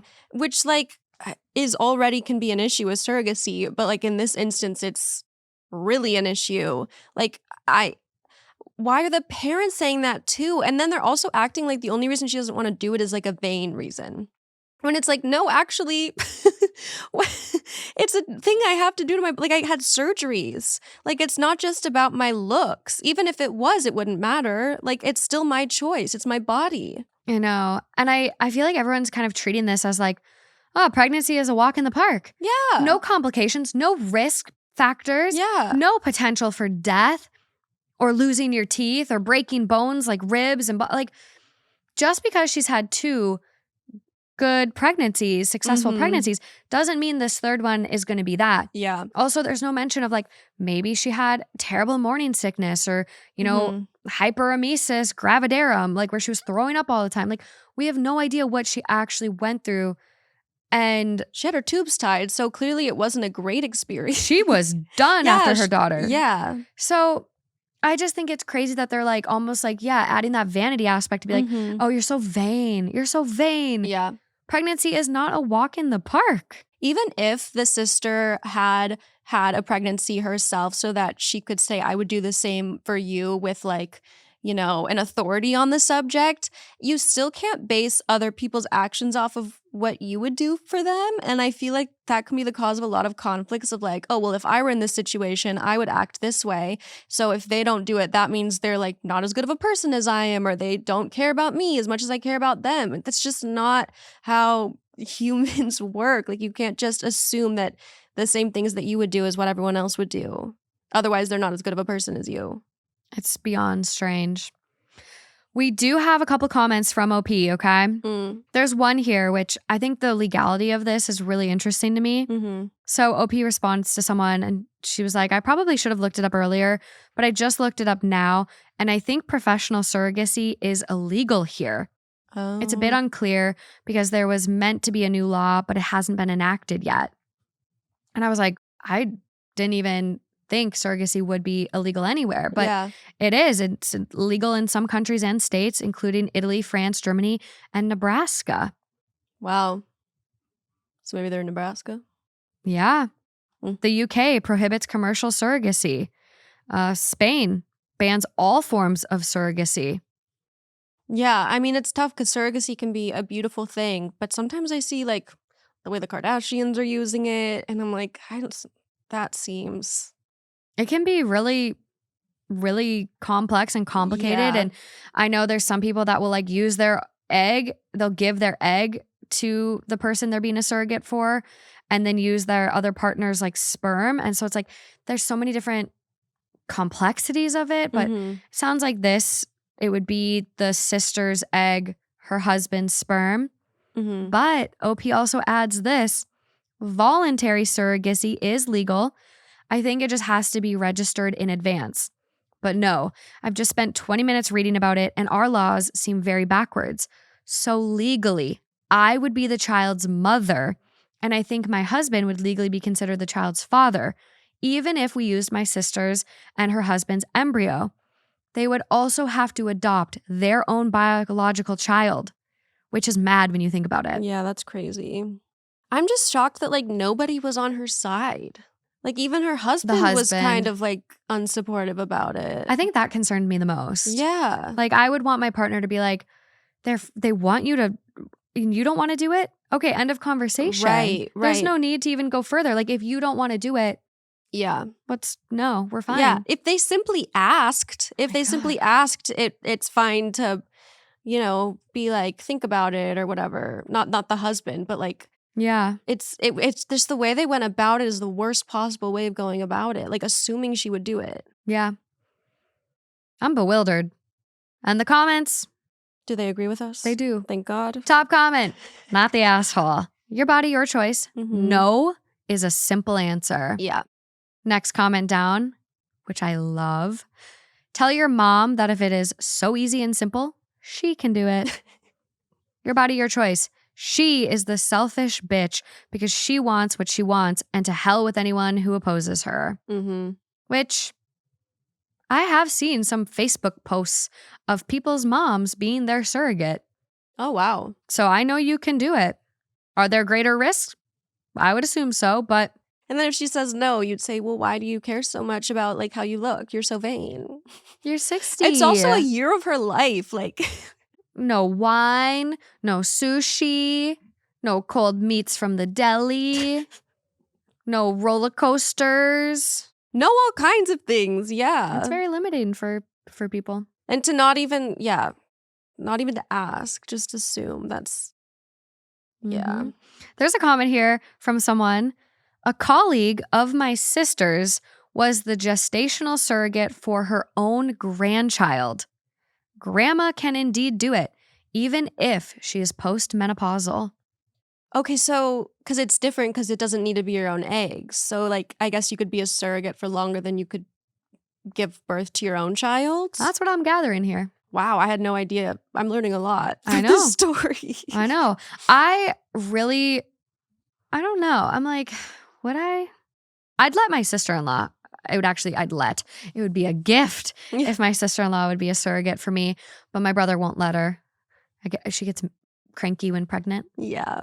But I'm like, I don't know if I'd want my mom to. I'm like, she's been through enough. She's been through enough. She's had Bell's palsy. Mhm. She's had just long COVID stuff. I'm like, she's off the hook. But Yeah. I'm like, if grandma's going to talk the talk and say you're selfish, why don't you do it, mom? They might just have to briefly move somewhere that surrogacy, it sounds like everywhere else in the United States it's legal, and like a lot of other places in Europe it's probably legal as well. Yeah. And there's people that want to be surrogates. Yeah. There's agencies for this. There's ways to do it where it feels very ethical and Mhm. you have the contracts, you have the legal support, no one's getting screwed, no baby's getting stolen. Like there's a right way to do this and it's not forcing your sister to. No. So yeah, not the asshole. God. We do have an update on this one. Wow. What is A it? little bit of an edit. I'm reading the comments, but I can't keep up with them all. The general consensus seems to be that I'm not the asshole. So thank you for that. I was beginning to feel like I was in the Twilight Zone or something. To the people who mentioned curtilage, I don't know if that's an option for her, but I'll suggest she talk to her doctor about it. Or she gets a second opinion. I might let it all cool down for a while first. I've looked into the laws around surrogacy here since posting, and paid surrogacy is definitely illegal here. Voluntary surrogacy is allowed, but the birth mother is listed as the mother. And if she's married, her husband is listed as the father, even if it's not their embryo. Wow. So if my sister goes down the surrogate route, she would have to adopt her own biological child, and until then, the surrogate is the legal mother, with all a mother's rights and responsibilities, which seems mad, but all the more reason not to do it as far as I'm concerned. Mm-hmm. That's insane. Yeah. On your birth certificate, your aunt would be your mom. I still can't get over that. But Wow. What a crazy story. yeah. I don't think I would be a surrogate for anybody. Even if I like loved them a lot. I love people a lot, but I don't want to do that. And I think that that's a fair choice to be able to make for yourself. So fair. So Yeah. fair. There's so many people out there that never want to be pregnant. Like, I'm in the boat of like, I do want kids, but like, I am really scared to be pregnant. It's not something I've like dreamed about. And Mhm. I don't have this, I don't know. And it's Yeah. weird because like when you tell people that, people always say, oh no, it's so different when you become pregnant. Like, you'll never know what love is like until you're pregnant. And it's just like, I don't know. I think I got a firm concept on love. And it's a risk. It's scary. Yeah. People being able to like be a little 3D printer and make another, like, I know it's biology, it's science, it's whatever, but it's magical. It is insane. Mm-hmm. Insane. Michaela, thank you so much for joining me. Of course. I Those were so good. hope so. We're going to have to like make sure everyone gets a chance to tell us the favorite story on this this very special theme. Still, I know we were just talking. I was like, I don't know what to call it yet. It's like a smorgasbord of stories and people. That's a good smorgasbord of stories. Smorgasbord of stories. Yeah. Maybe there's something in You're going there. to come up with something amazing. I hope so. And all of you know that because you're seeing it right now in front of your faces. It's going to be good. But where can people find you? I'm Michaela Okland on Instagram, and I have a podcast called Late Night Drive. Amazing. All of Michaela's links will be in the description. Be sure to check her out. On to our next guest. Here we go. Hi. Hi. Hi. How are you doing? I'm good. Are you ready to be back today? I am. I've been waiting. I've been having my moment. I feel like I have a lot of opinions I'd like to share. Oh, I am ready for them all. I literally every time I see that you like upload a YouTube video that I'm in, I immediately run to the comment section and I'm like, are people agreeing with me? And 9 out of 10 times people are. So 9 out of 10 is great odds. yeah, I think I'm doing pretty like fair in the 2 hot takes game. Okay, friends, there we go. These next couple of stories, I'll be joined by Spencer. Hi. Spencer Hunt.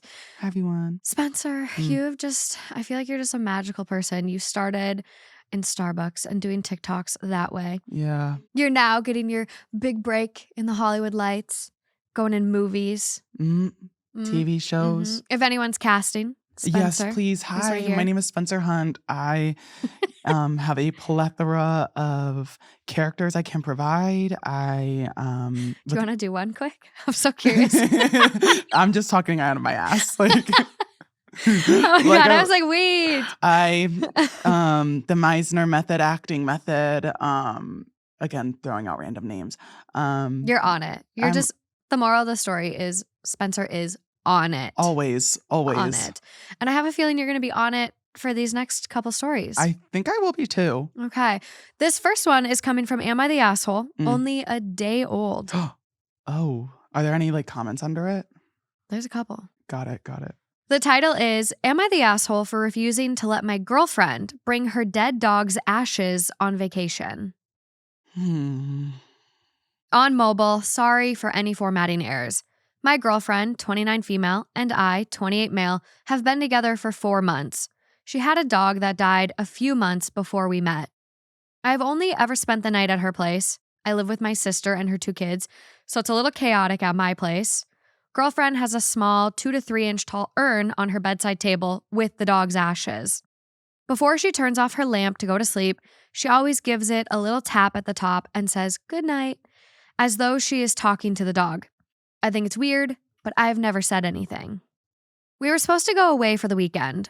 On Friday, I was watching her pack and noticed she took the urn and put it in the top pocket of her backpack. I asked what she was doing. She said she didn't want to, quote, leave the dog behind. I told her she was not allowed to bring the urn as it made me very uncomfortable. I didn't want to see it anytime we returned to our hotel room.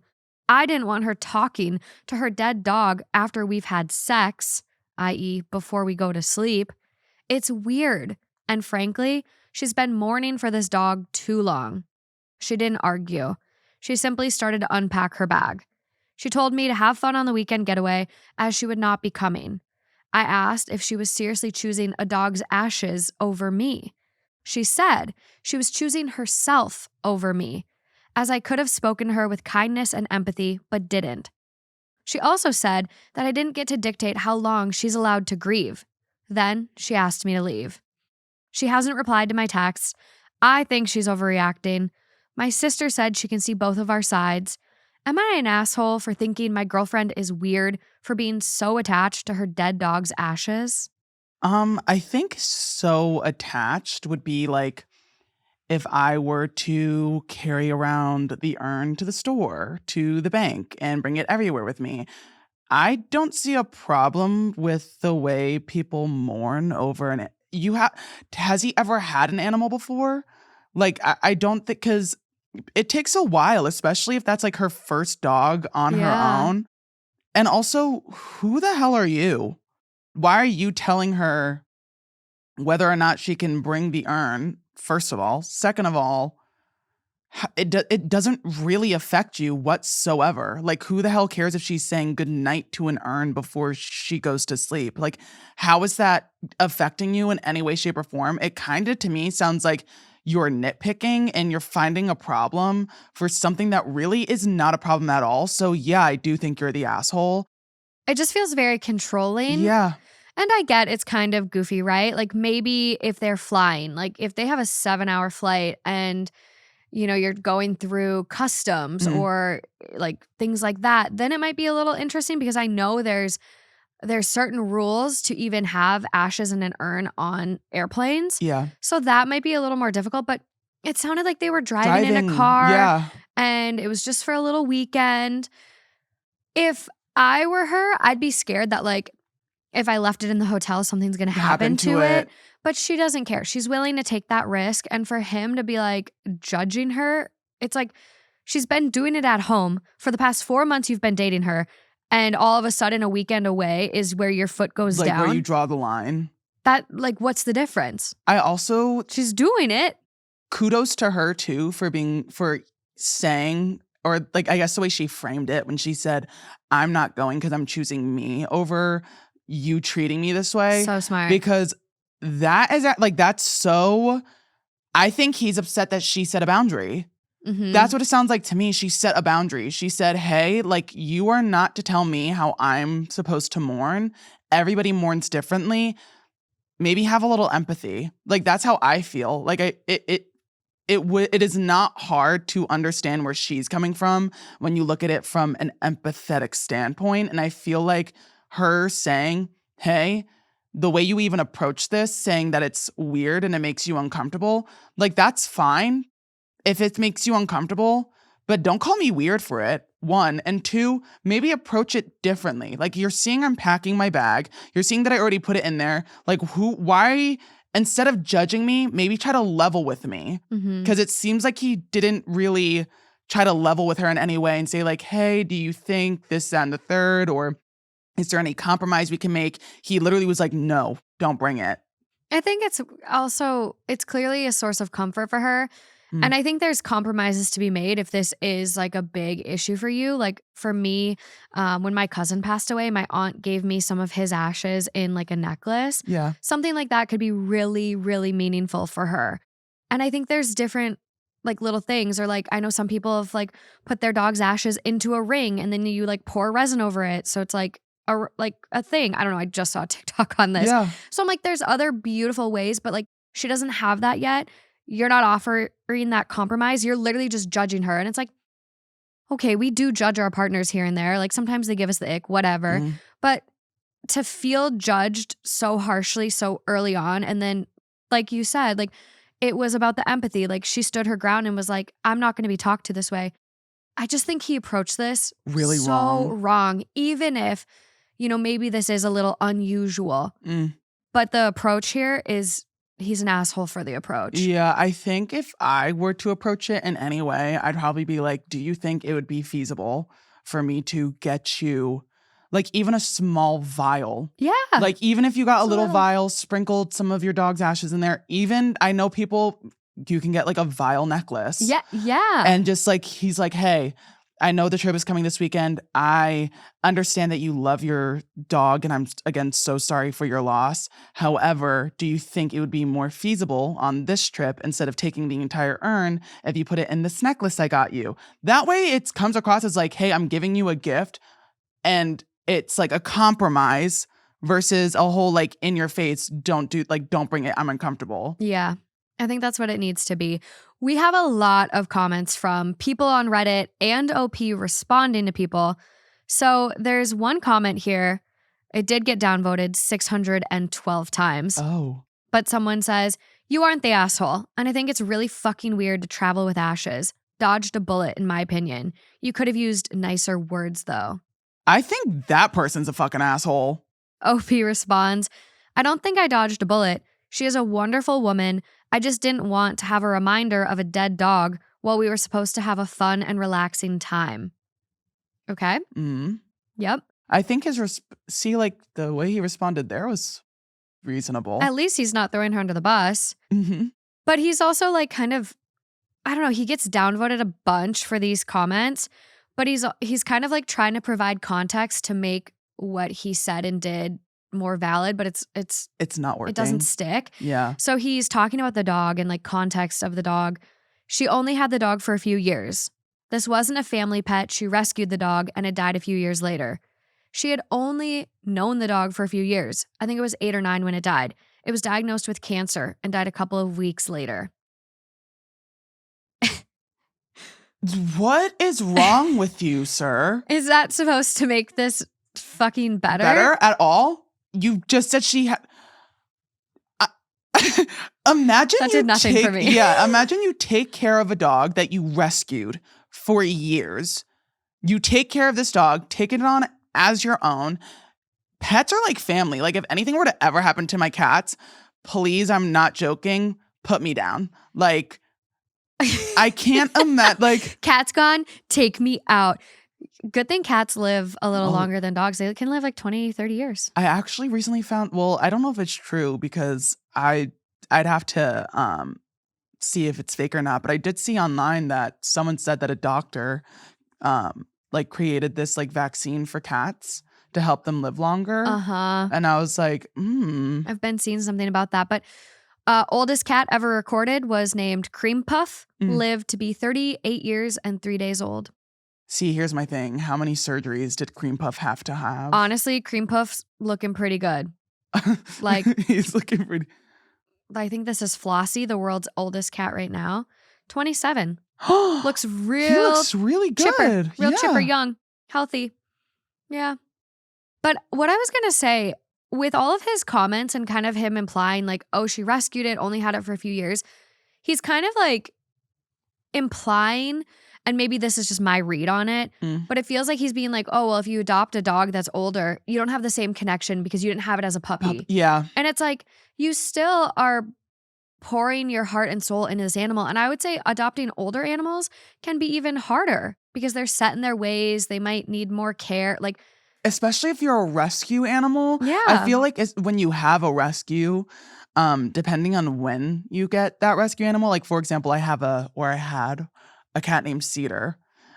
He passed away this past year in New Jersey.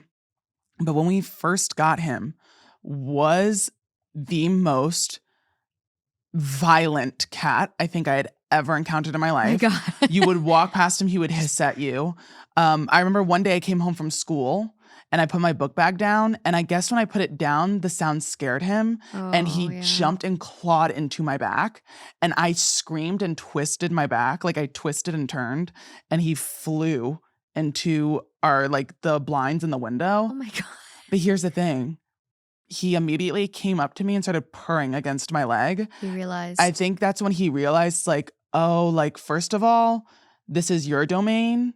Second of all, I hurt you. And I think when it comes to especially like rescue animals, depending on the environment they grew up in, if they were abused or if they were neglected, it takes it's like you're putting in 10 times more effort to build a connection. And once that connection is there, I feel like it's really strong, as strong as it would be if you had a puppy or had that dog since it was a puppy. Yeah. So trying to downplay her connection with the dog by saying, oh, she got it as a rescue, it was older anyways. Like, I'm sorry, sir, that doesn't matter. Like, you actually sound even more like an asshole to me. I would agree with that. Couple more comments from OP. She already has a custom-made ring where the stone was mixed with a bit of ashes, but she doesn't really wear it.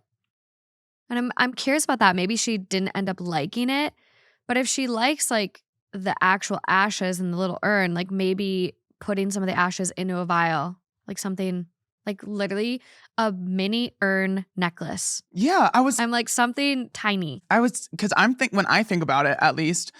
Also, like, I don't know if they do this with dogs too, but if she's really sentimental, she could also, my mom, thank you, Mom, love you, got me Cedar. When cats die, they do like a clay paw print.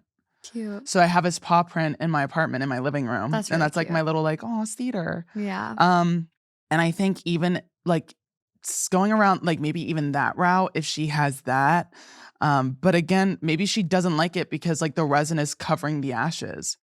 And I would say, like, maybe she feels more connected because the urn, straight up ashes, and then there's not, like, resin poured all over it. So maybe having, like, a tiny vial around her neck, that would feel more comfortable because... I think so. I'd get down to, like, the context and, like, why she doesn't wear the ring or like the ring or whatever. Right.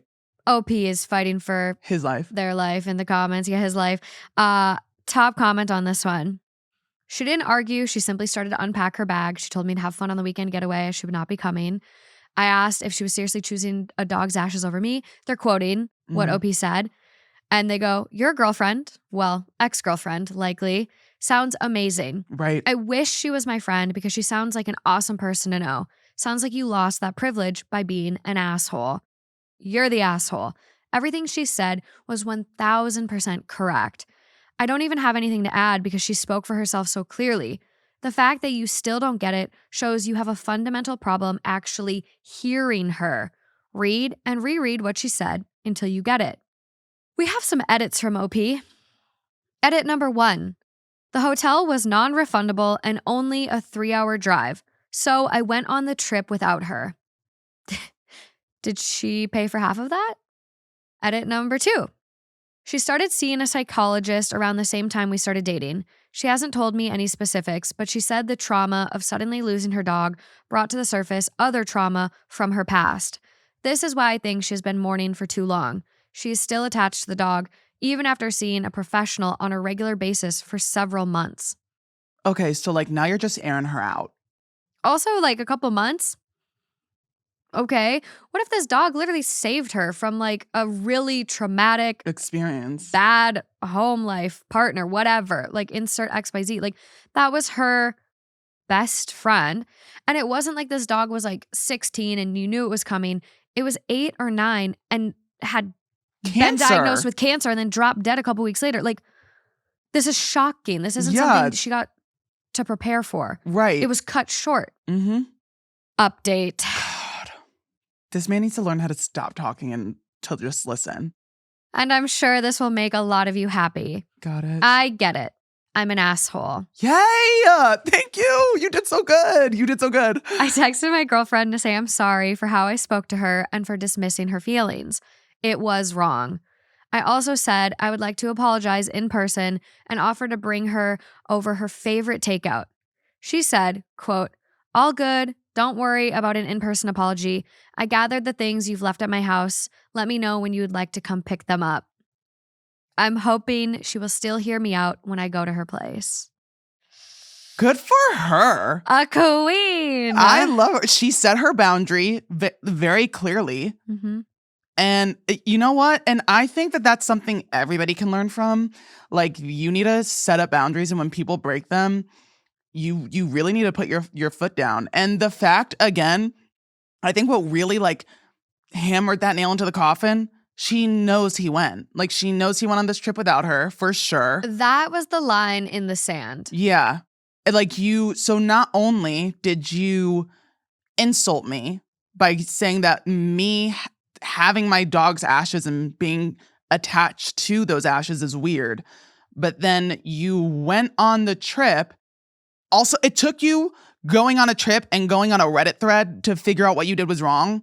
That's also like, I'm glad you know you're the asshole, but also it should not take you it should not take you going on a Reddit thread and then going on a trip and then coming back. It should have not taken you that long to realize what you did was not okay. If someone went on a trip without me, that's like the ultimate, like, fuck you. Especially if I paid for half or, I was the one that planned and was super excited. Like, I think. Especially when she started unpacking. Yeah. Like, you're mid-packing for this trip. Yep. And I know, like, some people would be like, oh, well, maybe she was unpacking to test him and, that could be looked at as emotional manipulation or whatever. And it's like, no, like, I think this is someone that just realized her worth and this was a boundary for her. And they weren't flying. They were driving a couple hours. It shouldn't have been a big deal. Nope. It shouldn't have been a big deal. And the fact he was like, I don't want to look at the urn after we have sex. Like, that's what you're concerned about, looking at an urn. First of all, why would you look at an urn?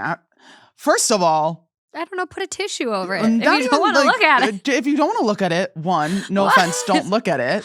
Two, it's not like you're looking at a dead dog corpse after it's an urn. It's an urn. Grow up. Like, literally grow up. It is an urn. Look at it and be like, oh, a cute vase. Like, you can literally reframe it in your mind to be like, oh, that's a really cute hotel decor and not an urn full of ashes. That's on you. Yeah. I also think the wording he used here, I told her she was not allowed to bring the urn. Yeah, that's... As a grown adult, very few, very, very, very few people are going to tell me what I can and can't do. And if they're telling me I can't do something for my own safety, yeah, I'll consider it. But this circumstance is not that. Like, especially after calling it weird. Crazy. But there are people out there that say not the asshole. I mean, people were calling her unhinged, mentally unstable. Like, were these all like, no offense, were they men? We have no insight into their accounts. Can I be really honest with you? They're probably straight men. And that's just, I mean, in my opinion, or pygmies. And that could be it. Like, they're just kind of not in tune with their, I don't know, sensitive side, because I look at this as just like, have empathy for someone else. Would I do it? No. Is it okay that she does it? If it makes her happy, sure. Like, I am so in the boat of like, everyone's got to live their life. Life is hard enough as it is. Why do we need to make it any harder on each other? Mm-hmm. Let people live. Mm-hmm.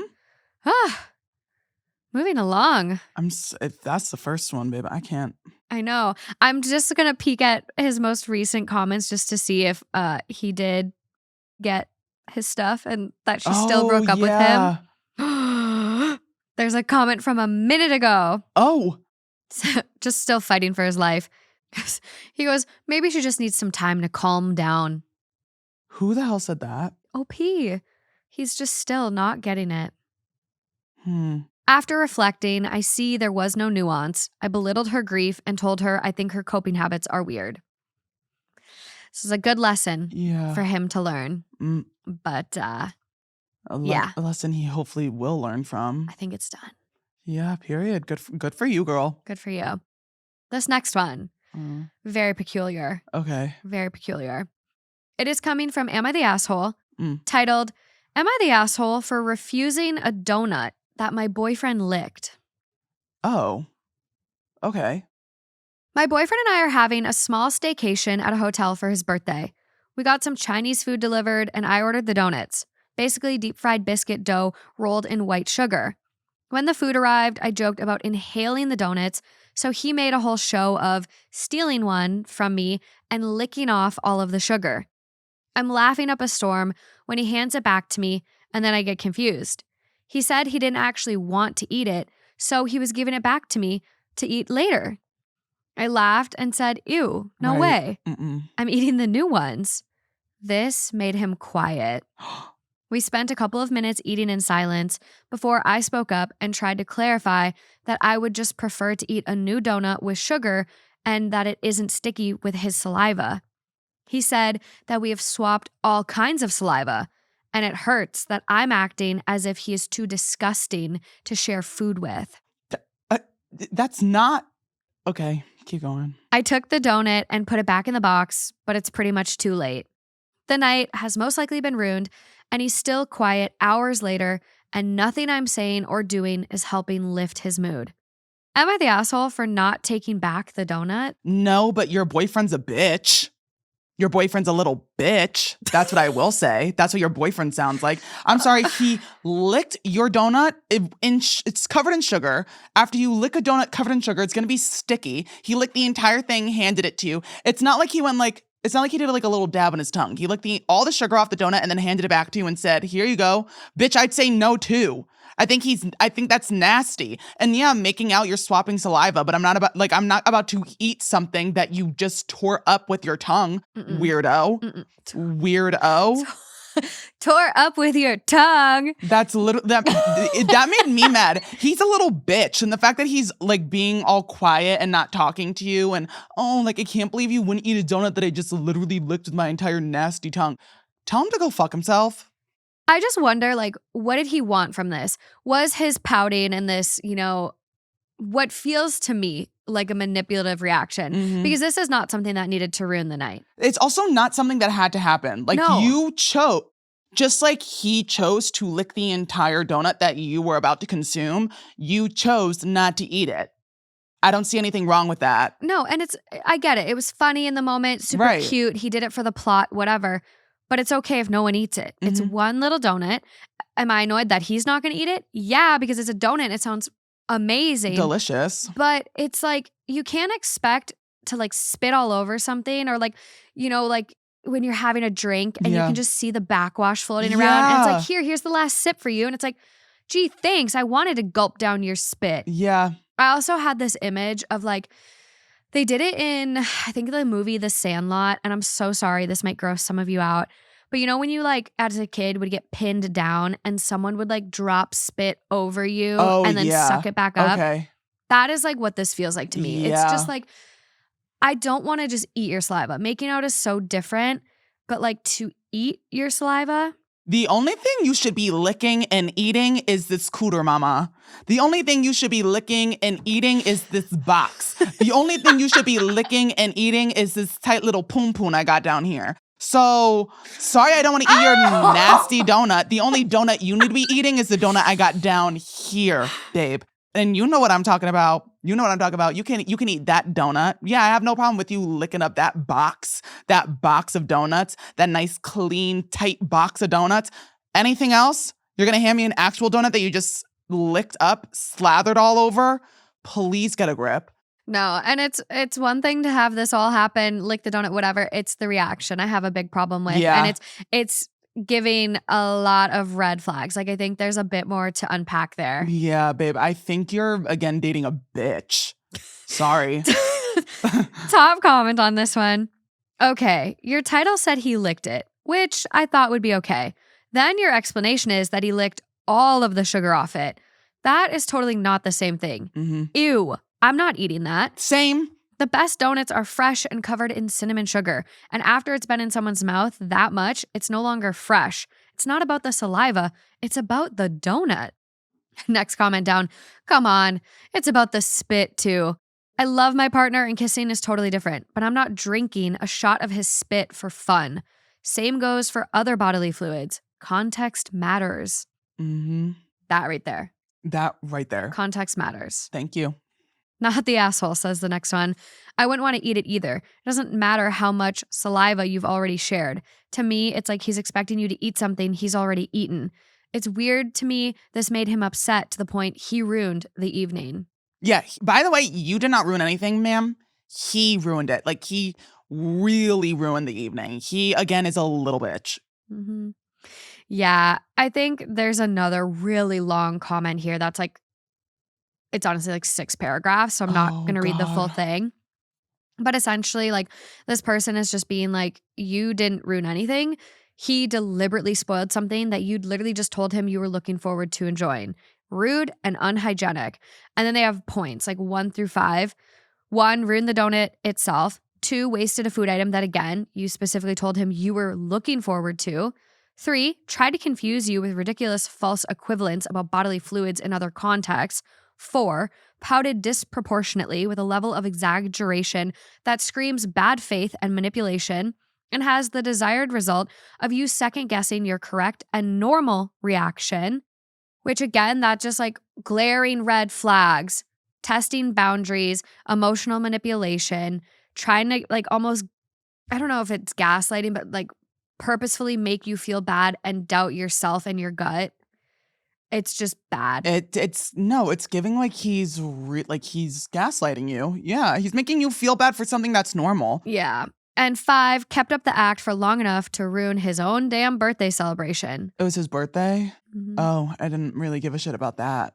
But like, it could have just blown over. It was really never that deep. Again, this is why I'm telling you, girl, you're dating a little bitch. This is not about the donut. No. It's not about the donut. I think this really is about more a sense of control or just something else. And even like how he reacted. Something else is at play here. But we have no comments from OP on this.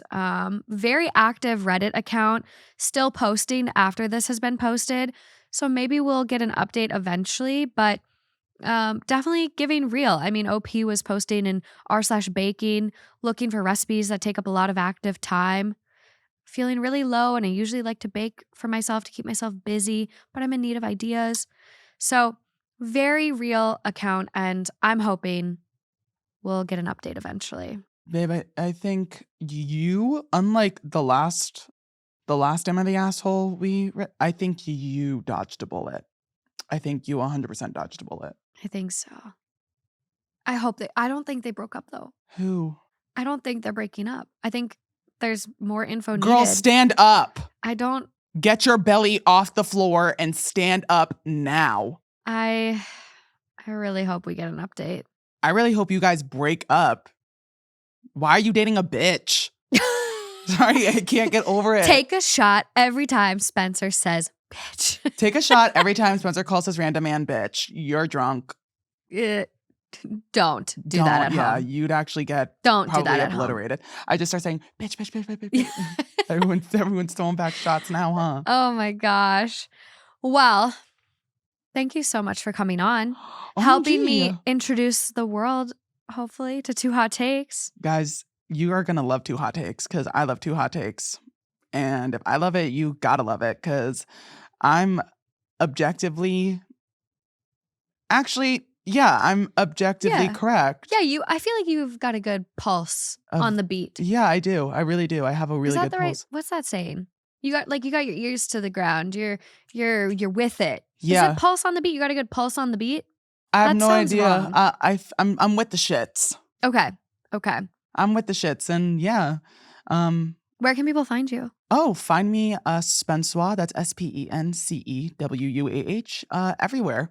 Everywhere. Except Snapchat. Snapchat, there's an M, but there's like an M in the middle. It's Spencewa. But you shouldn't have a problem finding me there because I'm verified. So. Yeah. And Spencer will be tagged in everything in this show's description, Instagram, socials, everything. So be sure to go check out his stuff. Yay, Okay. Okay. Okay. Thank you. Thank you. Our next magical guest, Oh Chris my Klemens, God. everyone. Hello, everybody. I'm very tense now that we've started. And also, you guys are getting the very first look at my new set. Oh. I mean, it's like a very cropped in version, but like still, we got to keep some mystery alive, guys. Oh my gosh, Chris, you've been through it with me. I think the first time we met, I baptized you by fire. I gave you the coconut story. Bitch, you baptized me in acid. What do you mean fire? I mean, what the fuck? Oh. I mean, I still, like, I don't remember this morning, but I remember that. Well, I might have a couple today that maybe top that in a different way. Girl, what the fuck? I don't know. I'm usually the one doing the topping, so I'm not into this. Oh, this is gonna be so good. I'm just so excited to have you again. So fun. That's so good. I mean, Chris, I don't think it's gonna be as bad as what I gave you when you came on tour with us for live shows. See, I blacked all of that out. Like that's recorded somewhere maybe, and if not, great. But I had a great time. Don't remember it, and I think. I don't know. I always have fun when I'm with you. Like, you could ask me, like, Chris, do you want to go take the Statue of Liberty for ransom? And I'd be like, sure, girl. I have no idea how we're going to do that, considering I barely could set up my podcast studio, but I'm down. Okay. You're down for anything. Down for anything with you. Let's see how you feel about this next one. Okay. This is coming. This is coming from r/relationship advice, 10 days old. It is titled, I think that my 25 male wife, 23 female, thinks that I murdered her ex. Curiosity piqued, bitch. Let's do this. About a month ago, while out shopping, my wife and I ran into her high school boyfriend and his mom on the street. It was a slightly awkward encounter. His mom made a comment about how good they looked standing next to each other, quote, like it was meant to be. We said we were in a bit of a hurry. As we were walking away, he said something along the lines of, quote, hey, we should grab coffee sometime. All in front of her husband is crazy. That is so crazy. I didn't think too much of it at the moment. Sure, his mom was awkward, but they'd been broken up for about 7 years, and I do think he meant it to just be friendly. But still, we had a quick check-in after where we both agreed it was awkward and that I wasn't too upset, and that I wouldn't even necessarily mind them meeting for coffee, provided that it became clear if he still had feelings or was making advances that she would cut him out. She wasn't even sure she wanted to take him up on it, so it was all purely hypothetical. That evening, I met up with some friends for drinks and was home by 1 a.m. That next morning, my wife got a message from her friend that her ex had died that night. Girl, you picked that night to come home at 1 a.m.? Oh my God, you did it, bitch. You did it. I think you did it. We got a few more details over the next couple of days, but it seemed he suffered from epilepsy and that night in a freak accident had a seizure, fell, and hit his head. What does AFAIK mean? AFIAK? As fuck as it sounds. I don't know. Oh my God. Okay, so he had a seizure. Yeah. Oh, so okay, I'll keep listening. I always do this where I'm like, so then why does the wife think he did it? As far as I know, there's no foul play suspected or criminal investigation or anything like that. Oh, is that what it stands for, as far as I know? Yeah. Oh my God. That's the most exciting part of the story so far. I'm like, I learned a new acronym. In the weeks since, she started acting really strange. She hasn't been abnormally sad that he died, but more like cautious and fearful around me. She hasn't made any kind of direct accusation, but had been asking me a lot of questions where I went drinking with my friends, who I was with, what time each person arrived and left, etc. She's lately mentioned that she wanted to spend some time with a friend to catch up for about a week. I don't know how to address this. It feels crazy to have to ask her whether she thinks I murdered him or to have to tell her that I didn't.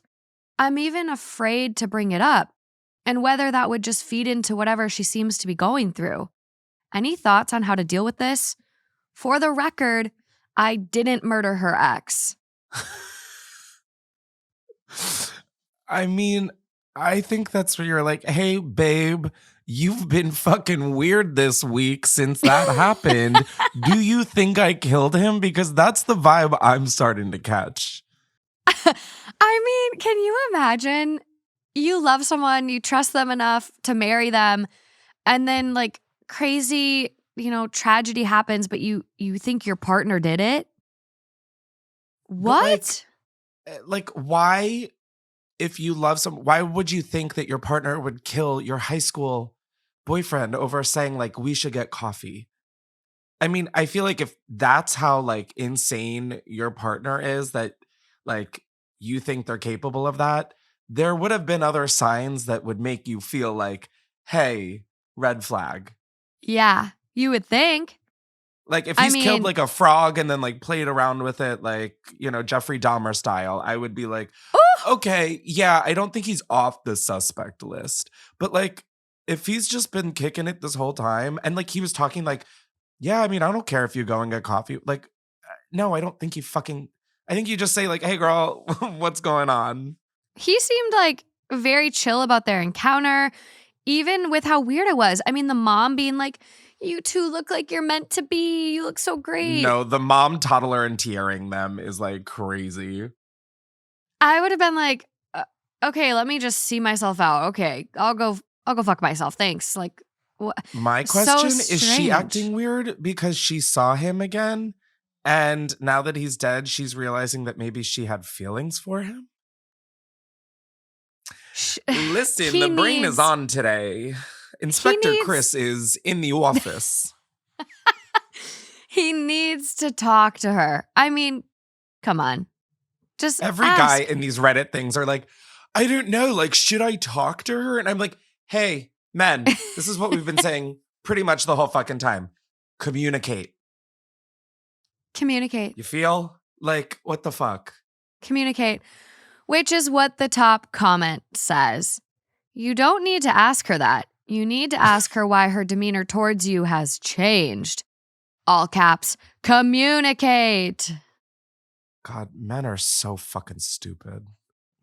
Next comment down, communicate, and then update us on how it went because I am invested.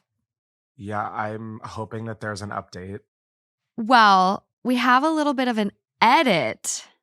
No idea what it says, but let's see. Edit, thanks for the feedback. Just wanted to throw a quick update.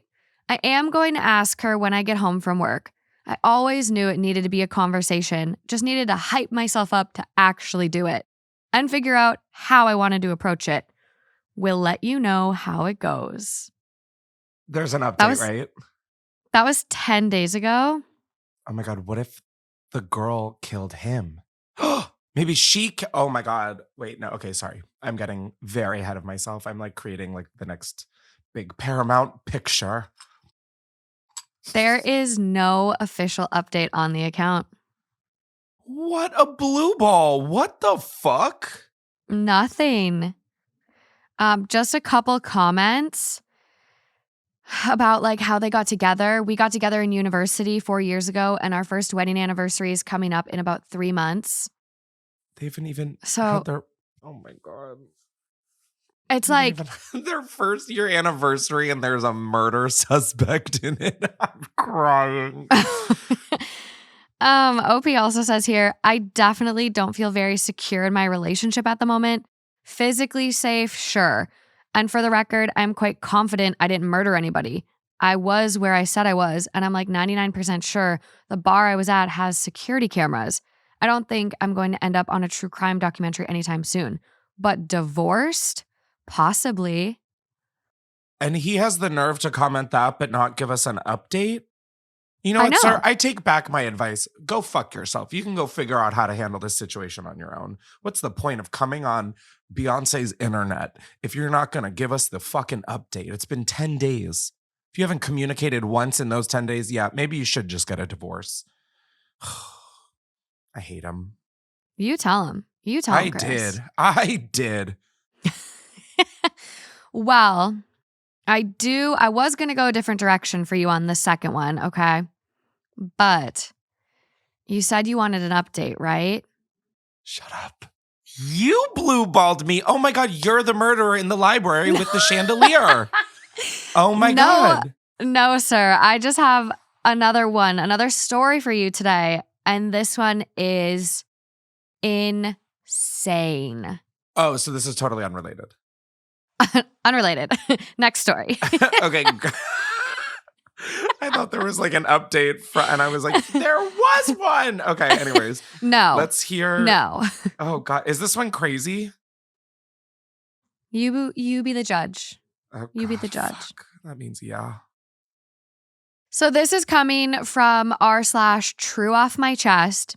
It is titled, My husband left our 5-year-old and 9-month-old home alone and refuses to explain why. It's not funny, just for the record. It's like not a funny situation. Just the delivery of these words is so... And he will not give an explanation.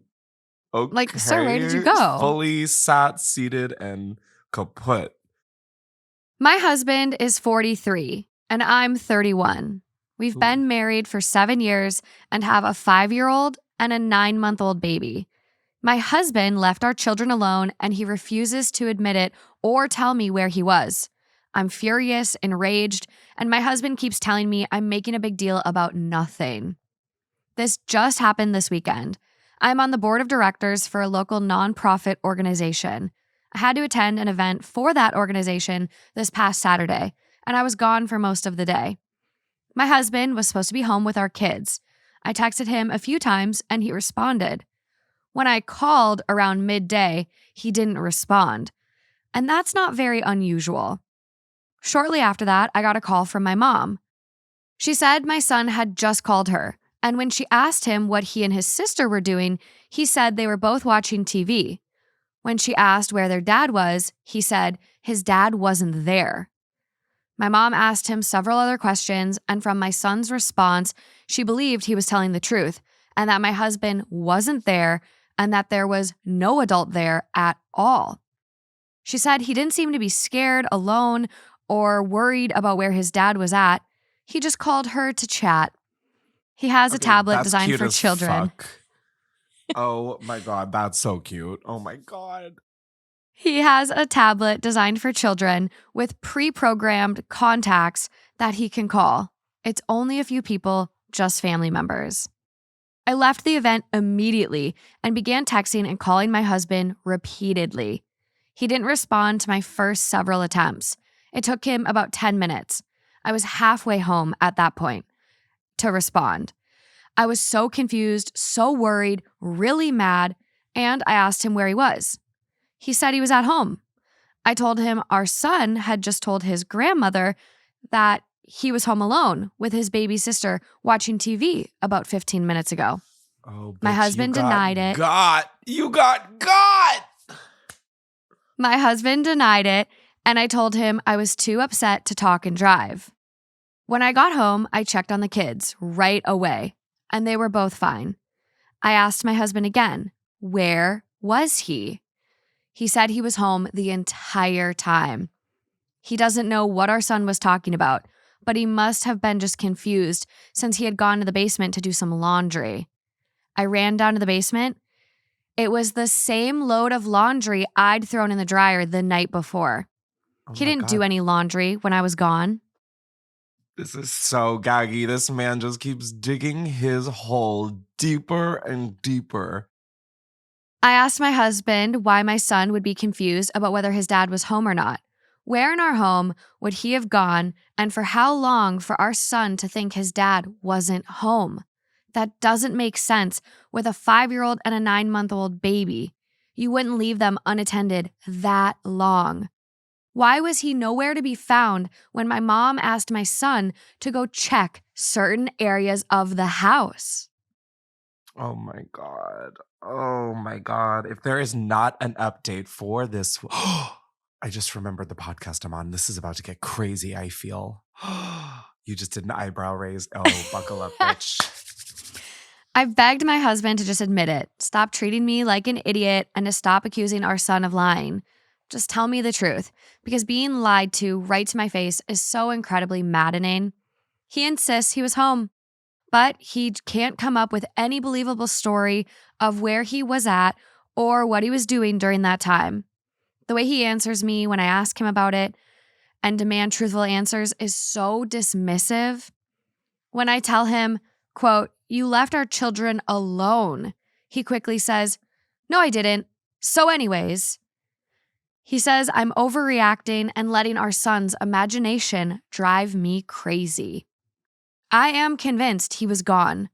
We don't have a Ring camera, but at least one of our neighbors does. I'm so upset about this that I'm tempted to ask our neighbor for the Ring footage. Miss Mother, you better have attached the Ring footage to the motherfucking Reddit. I had to go out to my car and scream and cry because I got so upset. Of course, I didn't want my kids to see my reaction. I can't put into words how upset I am about the fact that I know he must have really left them alone, but I have no proof and am being treated like I'm just a paranoid nutcase of a woman/mother by him. Let me just say that a woman's instincts, I feel like, are scientifically 99% accurate. Like, that is just as effective as like Lysol or like Clorox or whatever the fuck. Oh my God, give me the update. Like, I don't even need to deliberate. Like, I'm so fucking buckled in. I've got like an extra buckle on. I mean, how does he not think he's going to get caught? But it's like, no, he did get caught. How does he think he's going to get out of it? By one, being an asshole. Two, you lied about laundry when, no, you didn't. The jig is up. Also, no offense, you would have to be in the basement for like 3 hours doing laundry. You would have to be like, what is that thing called that they use on like Little House on the Prairie? Washboard. He would have to be fucking washboarding everything for that to make sense. I mean, girl, just be like, I was fucking some other bitch. Like, why won't men just realize if you cheat, just say it? It makes it 3,000 times better than someone finding out themselves. Yeah, be honest, but also like if you're gonna cheat, maybe don't leave your 9-month-old baby alone. Find a time where you're not being a dad and do it then. Like, don't be so disrespectful. I mean, if you're gonna be disrespectful, at least have some respect for Yeah, don't involve the someone. kids like that. Your kids, a 5-year-old and a 9-month-old, like there's so many things that could have gone wrong. They're Doesn't babies. like a 9-month-old need to eat like every 4 hours or some shit? Maybe not. I mean, that's what I think. I have not had a child yet. I do not know. But I mean, he was gone longer than at least 20 minutes, right? Like he called grandma, had a full conversation with grandma, went around the house with his little tablet, like playing I Spy. Then grandma called mom. Mom called him and tried to drive home, and that was 15 minutes. So, like, this is at least 20 minutes. Like, if he's not checking in on a 9-month-old baby. Anywhere, so, like, yeah, he had to drive somewhere. So, like, buffer that in. He's gone for at least an hour. That's what I'm saying, at least. Okay, I don't know why she's like, should I ask for my neighbor's ring footage? I mean, the way that I would have fucking hacked their ring by now is like immediately, yes. I mean, we would have gotten into the full fucking mainframe, the side frame, I mean, it's just ridiculous. Oh my God, I'm so invested. So, top comment on this one. When my now ex did this, it was drugs. I didn't know about it. He told me months later when I found out that he often left at night and put the kids in the living room together. Quote, so if the house burned down, at least they'd be together. My youngest was under a year. My oldest was 5. Don't stop asking questions. Holy shit. Wow. I mean, consider me doing BDSM because, bitch, I'm gagged. OP responds to that. This gives me chills. Wow. Oh my God. Ooh, okay. Like, here's like a fun creative writing moment. What if he was going to kill the boyfriend who has epilepsy? You know? We've got like a cross Marvel DC world here. Honestly, don't put it past Reddit. RIP to that man. Don't put it past Reddit, but this next comment is really interesting. I haven't seen it anywhere, but will admit I haven't looked super deeply. So I'll add this to you. This is not the first time your husband has left your children alone. Your son's reaction to grandma is proof enough of that. He was calm, completely unbothered by the fact that he and the baby were alone. He would not react like that the first time. Wait, gag. That is so true. Because imagine the first time you're little and you can't find your parents, you start crying. You do not have this calm, I'm going to call grandma on my tablet reaction. Wait, gag. He leaves them alone all the time. Maybe the dad was like, I have to go to the grocery store to get you guys a snack. I'll be right back. But then the kid would have said, like, Dad's at the grocery store getting us a snack. Like, he just slipped out. Wow. Wait. Wow. I mean, like, this is how I know that Reddit and your podcast has totally fucked me hard because, like, I am jumping to, like, the most insane situations. But, like, what if the person who responded and was like, my ex did that with my kids? What if it's the same guy? Trying to, like, poke holes? I don't know. I'm just, like, grasping for anything. Is there an update? There is, but I have a few more comments for you. Oh my God. Oh my God. This is the best day of my life. So someone else goes, it's either drugs or an affair. Also, the fact that your 5-year-old was calm and nonchalant about it makes me believe he does this frequently enough that the kids are used to it. And OP responds, my mom said she chatted with my son for at least 5 minutes before she asked him where his dad was. And when she asked, she still didn't think anything was wrong. She was just trying to make conversation. He gave no indication that anything was wrong. And when she started asking him more questions regarding his dad's whereabouts, he didn't seem fazed. OP just says, like, he definitely won't be left alone with them anymore unless it's a test where I am secretly watching the entire time. Gag. Oh my God, please tell me she did this. A lot of people are asking, like, does husband have any accounts, like bank accounts that she's not aware of, that she could, like, start looking through to gather evidence and, like, really build a case? And OP responds, he has a separate bank account that I don't have access to. It's not a secret account, I know it exists. I don't have a debit card for it. I'm not named on the account, and I don't have login details. I have no clue what's in it. We have a joint account too. So, I mean, very easy of him to hide things. Oh my God, is there another update? I am just like a little greedy bitch today because I'm like, give me more. So, we do have an official update. It was... Oh my God, I'm so excited. Oh my God. It was posted 4 days after the original post. Oh, I thought you were going to be like 4 days ago. And I'm like, and it's hot off the press. Well, I mean, this story is coming from February 4th. It's hot off the press. Yeah, it's less than a month old. Like, we could still get more updates, but let's see what this one says. Before you give me the update, I don't understand why she didn't immediately, if someone was like, oh, someone's done this to me before and it was drugs with my kids. That neighbor with the Ring camera, my God, I would be sucking and fucking them immediately to get that footage.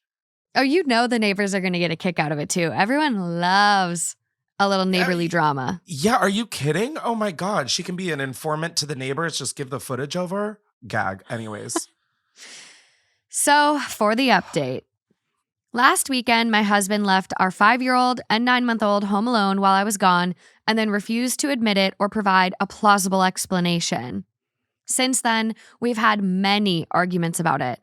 I've been living in a constant state of anger and frustration.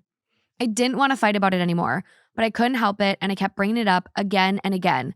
I couldn't lay low and pretend to get over it while I waited for him to do it again and catch him in whatever was going on. I also knew that demanding he tell me the truth wasn't going to get me anywhere. Since he had been refusing to talk and deflecting for days, all it was going to do is make me enraged and feel like I was about to have a brain aneurysm. I told him to hand me his phone so I could check his location at that time. He refused. He said he wouldn't do it and that it was a violation of his privacy. He won't be treated that way and refuses to give in to my delusions. You think I enjoy being in a situation where I have to beg my husband to show me his phone so I can see where he was at? I hate it. I don't want to live that way. I told him it's simple. If he was really at home the entire time, just prove it. Why wouldn't he want to clear this whole thing up?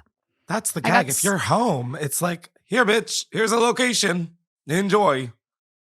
Sir, why are you fighting? Like, at this point, it doesn't matter if it's principle, right? Like, I don't want you to invade my privacy. You should trust me. Oh, the principle of it. It's clearly time has gone on. She's not getting over it. If you're innocent, prove your innocence because you're not looking innocent. But there's no privacy. If you're at home, there's nothing to be private about. Like, isn't that the truth? If I was sitting my fat ass at home and someone was like, I don't think you were home, I would be like, bet, bitch. Like, oh my God, I am on the edge of my literal seat. I got so mad that he wouldn't turn over his phone that I told him I was going to the neighbors to get their doorbell footage. At first, he was like, fine, go do it. He didn't think I actually would. He knows I don't like to air drama to others, so he probably figured I'd just swallow all of this crap he's been giving me. Luckily, I was totally being driven by anger at this point, so nothing was going to stop me from going to the neighbors. When I actually started to go out the door, he tried to stop me and followed me out the door. I felt pure anger rushing through my veins, nothing else. The neighbor, who I've probably said less than 10 words to the entire time we've lived here, told me he would send me the footage.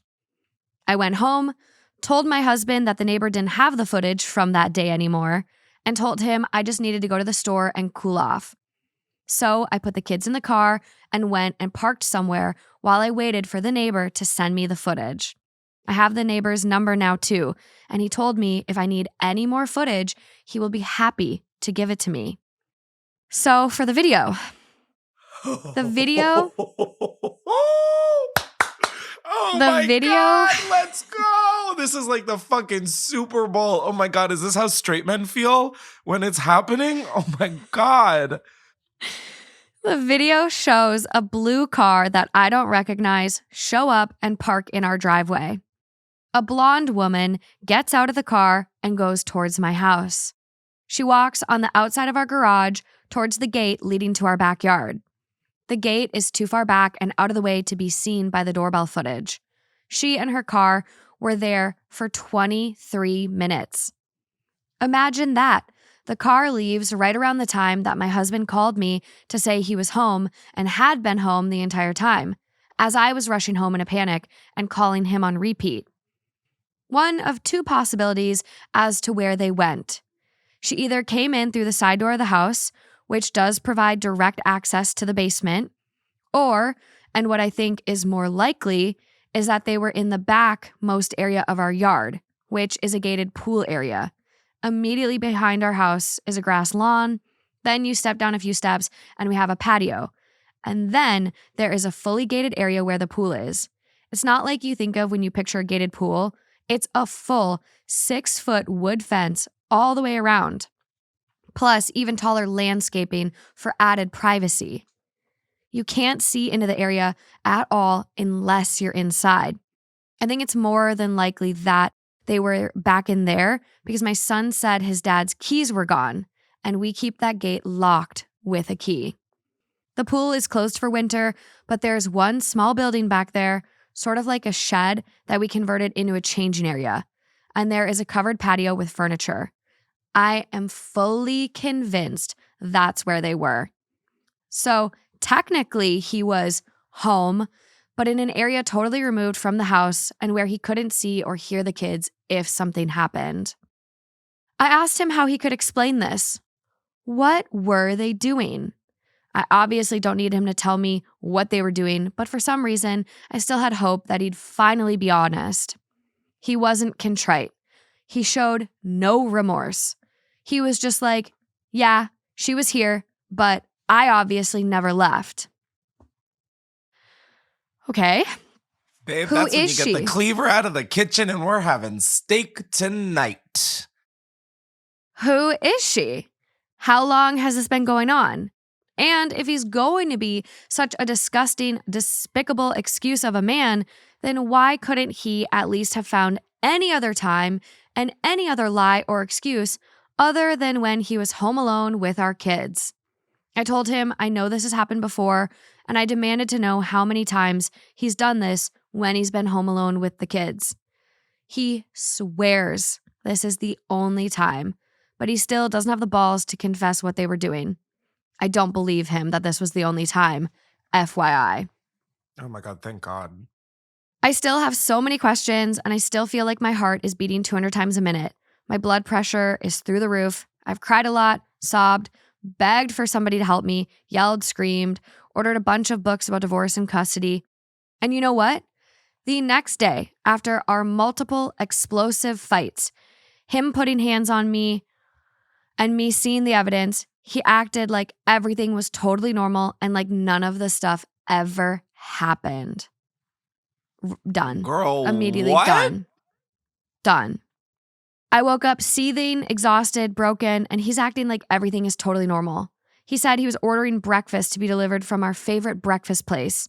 He asked if I wanted to go to the store together later and try this new recipe for chili tonight. What? Why would I want to do any of these things with you? Absolutely no acknowledgement of anything he's done and what's transpired between us the past few days. He deserves an Oscar for how well he is able to act like none of it happened, completely comfortable and non-fazed. I know that it's a waste of my energy, but I desperately want him to admit the full truth of what he did that day and any other day with this woman. I want to hear it from him. It won't change what he's done, but he could at least have the respect and decency to be honest now that he's caught. That's a ridiculous thought though, right? How foolish of me to expect this man to show decency and honesty now. If he was a decent and honest man, he wouldn't have had a strange woman over to our house and been out of sight of our kids for 23 minutes. His continued denial and refusal to admit to anything other than the bare minimum, his attitude like I'm somehow being controlling or infringing on his rights by asking for information, that's almost more hurtful than him cheating on me. I mean, you got, bitch. And like, also, you saying I ordered us breakfast from our favorite breakfast is another like translation of bitch, I'm guilty. It's almost like he's trying to love bomb her now. And it's like, I didn't love their age gap at the beginning. I know, there's some people that have huge age gaps and that works for their relationship and that's amazing. But she's 31 now and he is 43. They've been married for 7 years. What's 31 minus 7? Oh, you're asking a lot of me. Don't tell me. 24. Nope. 24. Yes. Oh my God. And that's when they got married. And so like how long were they dating? Were they dating at 22 and 34? Like, you know what I mean? Like that's just they're at two very different spots in their life.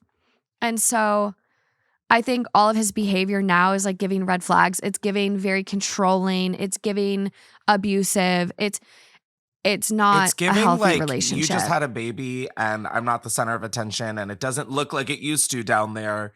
And he's looking for something righter and tighter.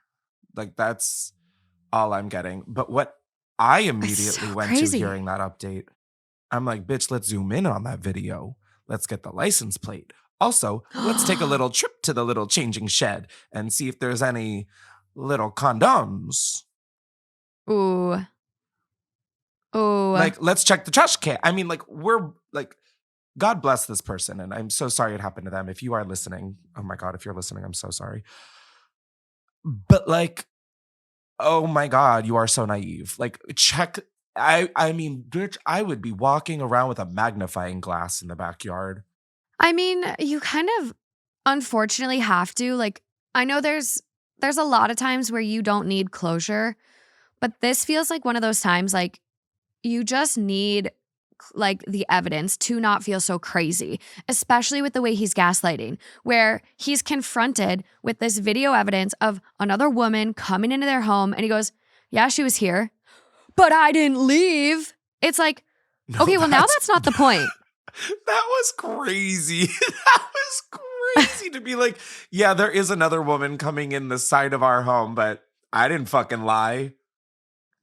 Okay, so you want a trophy for not leaving the house? You still left a baby, a 9-month-old baby who could have just rolled over and died alone for 23 minutes. Sir, dude, that is not. I am just more and more amazed by men. Like, I really am. I mean, but we got a woman in the first one. She was goofy. It's just people. Like, have people just lost the plot lately? Like, with everything going on too, I'm like, I just don't understand like cheating. Like, I don't get it because we've seen it time and time again that nobody likes being cheated on and nobody loves having to do the detective work to find out that they were cheated on. No. So just fucking say it, bitch. The jig is up. I mean, the car is in the driveway. Come on. I mean, we know her hair color. We know what box dye shade it is. I mean, what? We're really gonna, well, I was home. I think he fully expected to be able to have that power over her. I think he fully expected he could gaslight, provide her some pancakes, and she would move on. Clearly, but like, oh my God, what a fucking moron. If you're going to do that and fuck around in the pool area, hey, yeah, I was cleaning the pool. Oh, I was doing maintenance on the pool. Like, if you're going to fucking cheat, at least be good at it. I mean, God. It's insane. It's like insane. So stupid. And no wonder they don't have a Ring camera so he can go get his dick wet on a fucking Monday night. Like, no wonder he's like, nah, babe, we don't need a Ring camera. The government's going to be watching us. And then he's like the fucking idiot that votes for Trump anyways. I'm so angry at this story. I'm like, what an idiot. What an idiot. I know. And we do have a couple other comments from OP just kind of talking like, I'm concerned for my mental health right now too. And so understandable. Like your whole world is kind of crashing down. But I think in these situations, like you just need to get out, take your kids, go stay with your mom for a little bit, set up a camera before you leave because she will be there. Have the neighbor's camera rolling. Get a login to the Ring app.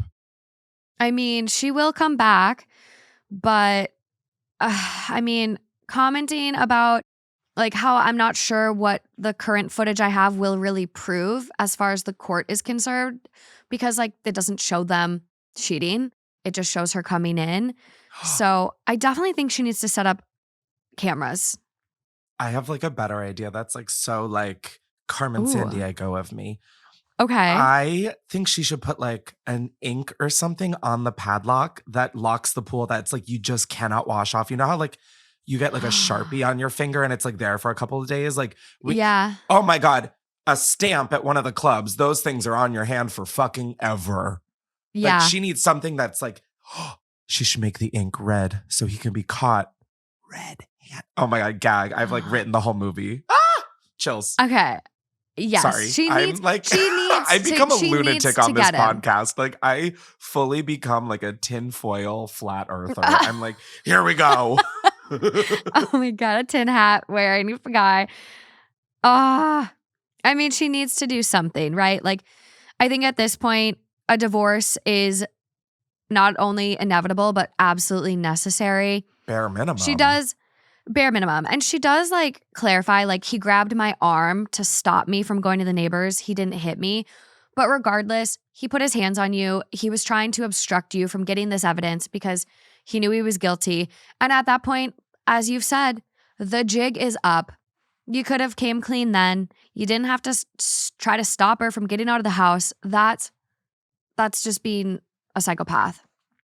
Yeah, yeah, it doesn't matter if he grabbed your arm. Like, oh my God, that is an indication of what her relationship is like, that she's downplaying. Like, no, it wasn't like physical abuse. He just grabbed my arm because it doesn't he matter. knew that he fucking cheated on me. Does not matter. If anybody is putting hands on you to be controlling, red flag. Red flag. Not good. No. Bad. Very bad.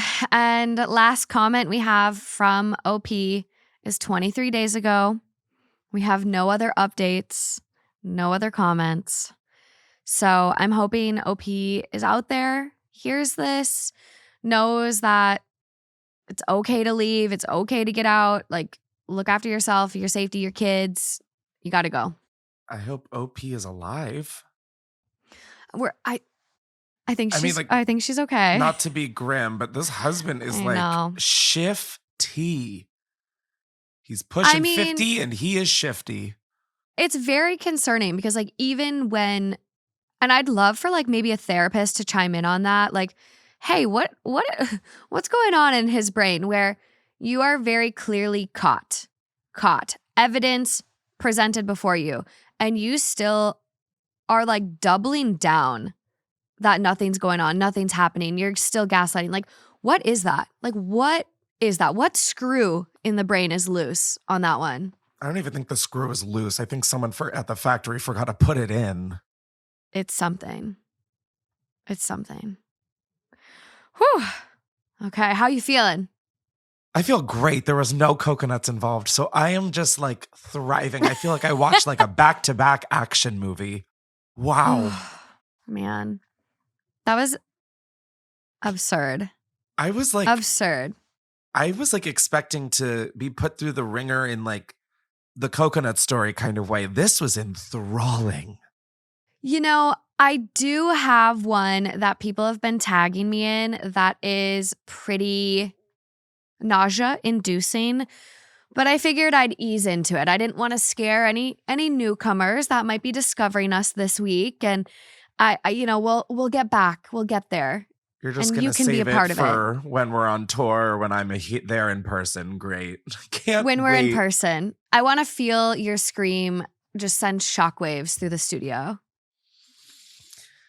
You ask and you shall receive. Chris, thank you so much for coming on and just being the most amazing person. I just appreciate you so much. You are one of the most authentic, kind, funny, smart, witty people I've met on this normal person to podcaster journey. And I love you. Oh my God, I'm gonna cry, bitch. What the fuck? I'm like, no, that was not part of the deal. You complimenting me. But you have an amazing YouTube channel. You have a new show coming. Where can people find you? You can find me. You can just Google Chris Klemens, baby, and the rest. Well, maybe actually don't do that. I think my ass cheeks come up on Google Images. Oh. I mean, like I put them up there, but like, it's not great. You can find me on the internet, Chris Klemens. God, I'm just everywhere. There is nothing I hate more than like having to plug myself. I'm like, your ass cheeks do not come up. You're safe. Oh, great. Just Google Chris Klemens. I'm on YouTube, TikTok, podcast coming soon. Oh, okay. I lied. I did scroll a little further and I got laser hair removal. Ass shot does come up. Oh, that one's okay though. It's not great, but yeah. Okay.